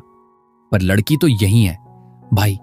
वो लड़की भूख से तड़प रही थी, डर के मारे कांप रही थी। उन संतरों को देखकर उसकी आंखों में हल्की चमक आई, जैसे कई दिनों बाद किसी ने उम्मीद का हाथ थाम लिया हो। वो सोच रही थी, कहीं यह सपना तो नहीं। जैसे ही बिट्टू कमरे में घुसा, उसकी हिम्मत थोड़ी बढ़ गई। दिल में हल्की राहत आई। पर अब मुश्किल और भी ज्यादा हो गई थी, क्योंकि इस दुनिया में कोई भी अचानक घर में घुसे हुए आदमी पर भरोसा नहीं करता। लेकिन वक्त आ गया था। बिट्टू सोच ही रहा था कि अचानक दूसरा लाल शेर दहाड़ते हुए दौड़ता आया। उसकी आंखें आग जैसी जल रही थी, चारों तरफ धूल उड़ रही थी, लोगों की चीखें गूंजने लगी। हर कोई जान बचाने के लिए भाग रहा था। कोई गिर रहा था, कोई दूसरों को पुकार रहा था, हिरेन उठो, जल्दी उठो। शेर ने मुंह खोला। उसकी सांसें जैसे जमीन को जला रही थी। हिरेन ने आंखें बंद कर ली, सोच रही थी बस अब खत्म। और तभी वो गायब हो गई। बिट्टू ने यह सब देखा। केलॉग्स वहां खड़ा था, पूरी तरह कंफ्यूज। तभी हिरेन बिट्टू के सामने आकर गिरती है, थकी हारी, खांसती हुई। उसकी सांसें टूट रही थी, पर वो जिंदा थी। बिट्टू समझ गया, वो बाल बाल बची है। कम से कम शेर की हिचकिचाहट ने सबको भागने का टाइम दे दिया था। लेकिन डर अब भी खत्म नहीं हुआ था। वो लाल शेर, सब चिल्ला रहे थे कि हिरेन उठो। शेर मुंह खोलने वाला था। वो सोच रही थी कि बस मर गई, फिर वो गायब हो गई। हम तो जानते ही थे। बिट्टू देख रहा था। केलॉग्स वहां खड़ा कंफ्यूज था। तभी हिरेन बिट्टू के सामने आकर गिरती है, थकी हारी और खांसती हुई। उसे समझ आया कि फिर बाल बाल बचा। कम से कम शेर की हिचकिचाहट ने सबको भागने का टाइम दिया। उसी पल एक और आदमी नागरिक बन जाता है। बोनहो उसके पास टेलीपोर्ट करता है और कहता है, मेरी दादी का ख्याल रखना। बिट्टू एक सेकंड भी नहीं रुकता, बस कहता है, थोड़ा इंतजार करो। बोनहो पूछता है, क्यों? बिट्टू कहता है, क्योंकि तुम्हारा बाकी ग्रुप एक विशाल शेर के पीछे भाग रहा है। जानवर ग्रुप के करीब आ रहा था। डोंग जून देखता है कि सब नहीं बच सकते, तो वो कुछ करता है। शेर पर फ्रीज बॉल फेंकता है, लेकिन जानवर साइड हो जाता है। फिर भी थोड़ा लगता है। शेर और जोर से दहाड़ता है। गॉन डोंगजून को बुलाता है। शेर काटने आता है। डोंगजून समझ जाता है कि अब दौड़ नहीं सकता। साइड होकर सबको इमारत की तरफ भागने को कहता है। शेर फिर हमला करता है। ये वाला लगने वाला है। वो पार्किंग लॉट की तरफ जा रहा था। शेर का मुंह बिल्कुल पीछे था। फिर धड़ाम कुछ आया और शेर को जमीन पर पटक दिया। बिट्टू ने अपनी अदृश्य हाथ से एक लोहे की रॉड बनाई और शेर का गला घोंटने लगा। सब शॉक थे। जानवर जमीन से ऊपर उठ गया। तभी ग्योन के लिए मिशन पॉप अप होता है। बिट्टू सोचता है कि मैं खुद नहीं जा सकता, लेकिन वो शिकार करेगी तो मुझे 4 गुना लूट मिलेगा। वो वहां खड़ी थी, बिना डरे।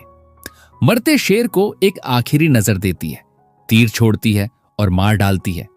तुमने लाल शेर मारा, पागल EXP मिला और 63 मिलियन वॉलेट में आ गए। लेकिन उस लड़की को जगाने के लिए तो 10 मिलियन चाहिए। और हां, सबका भरोसा और लॉयल्टी बढ़ गया।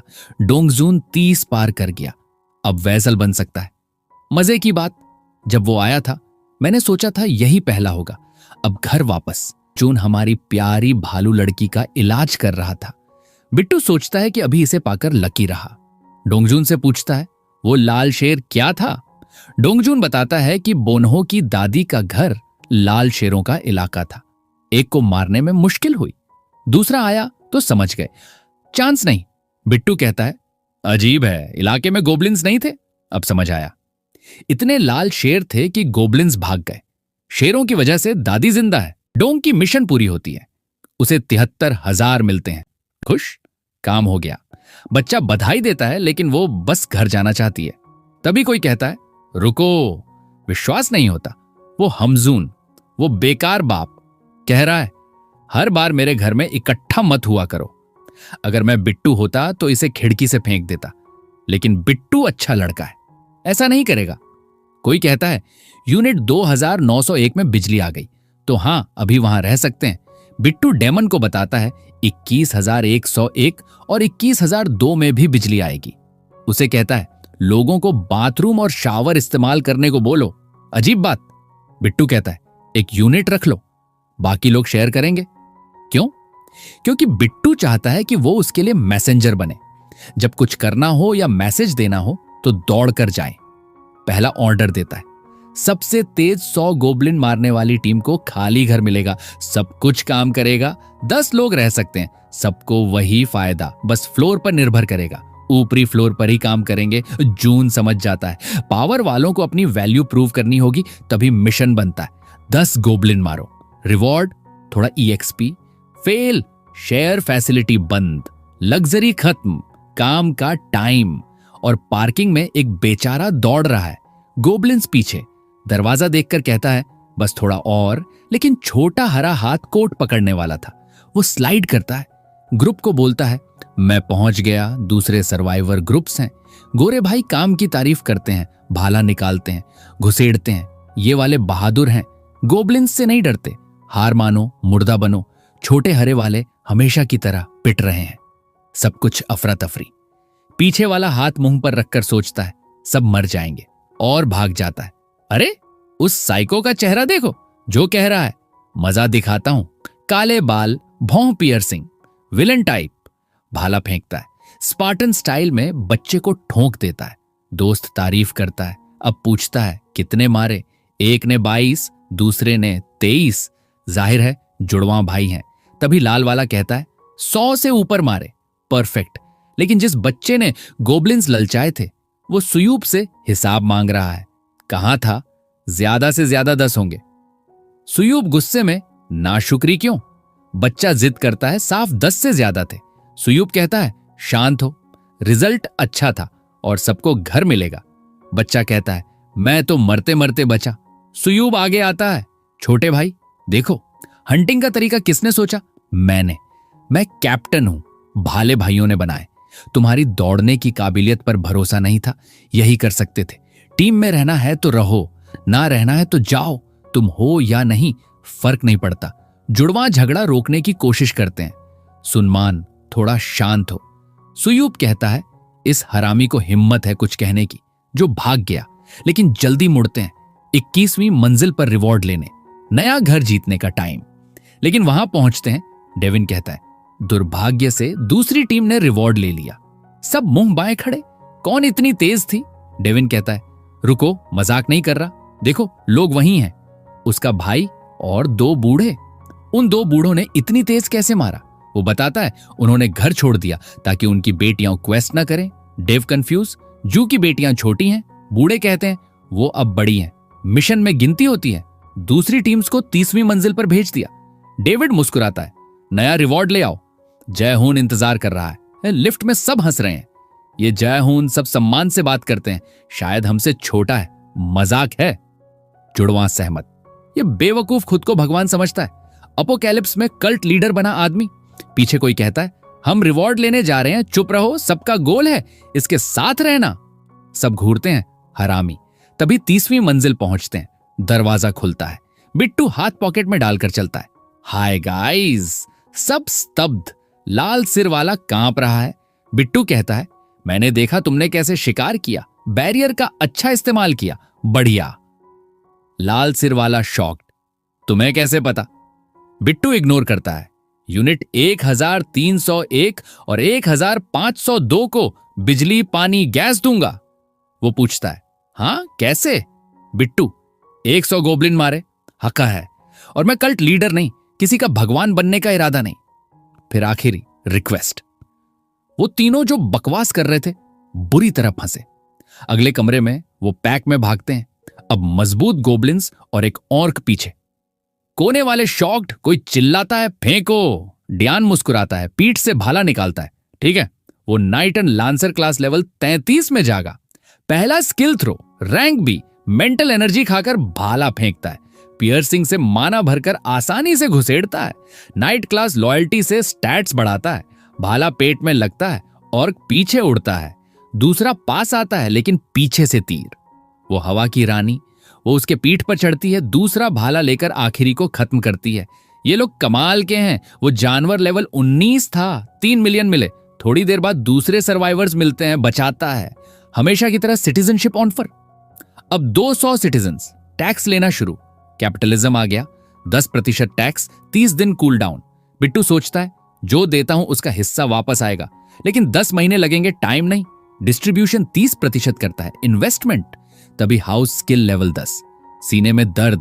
बिल्डिंग जोन फैलता है, सारी मंजिलें, सिस्टम, पूरी अपार्टमेंट कॉम्प्लेक्स तुम्हारी। 1 बिलियन मिलता है, construction and lock. Solar power generator 133 million, store 219 million, training centre 300 million, solar सालाना 30 मिलियन एनर्जी। बिट्टू, 5 साल में ब्रेक इवन। बेहतर तरीके हैं, 1 बिलियन फंड्स है सिर्फ कंस्ट्रक्शन के लिए, तो इस्तेमाल करता है। पहला पैनल बनाता है, दूसरा नहीं, एक ही पर बिल्डिंग, स्टोर।